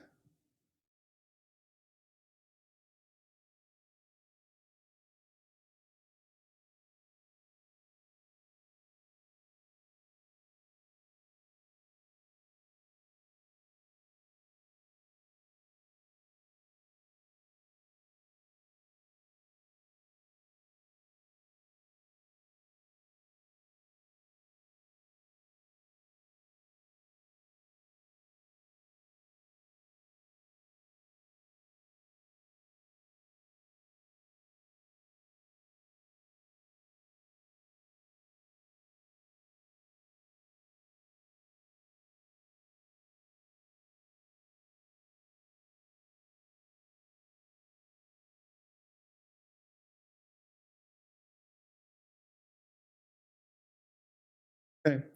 Well, I think I've kind of come to a blocker. I need to do probably some deep reading and research, and it may not be impossible to continue if metric base isn't workable in this environment. So I think we're going to close the stream here. Thank you everybody for joining. Jace, thanks for participating and helping out. I usually will do these types of streams. I usually am a game streamer, so I'll be doing gaming probably Monday through Wednesday and Friday. But I'm going to try to dedicate my Thursdays to a more development-minded stream. So yeah, so if you're interested in development stuff, come check me out on Thursdays if I'm streaming. And thanks everybody for joining. And let's see if there's anybody we can raid out to that I know that's currently running.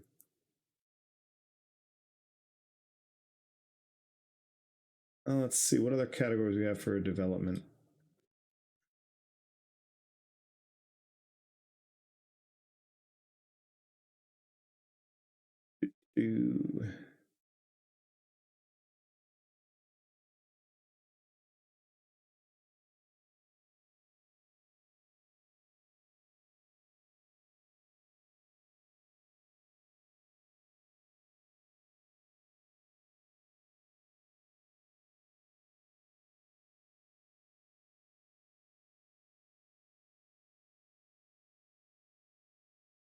Let's go to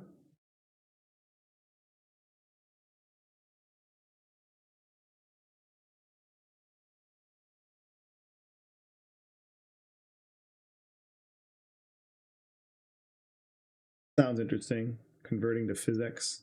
Let's give that a shot. Thanks everybody for joining. We'll see you again soon.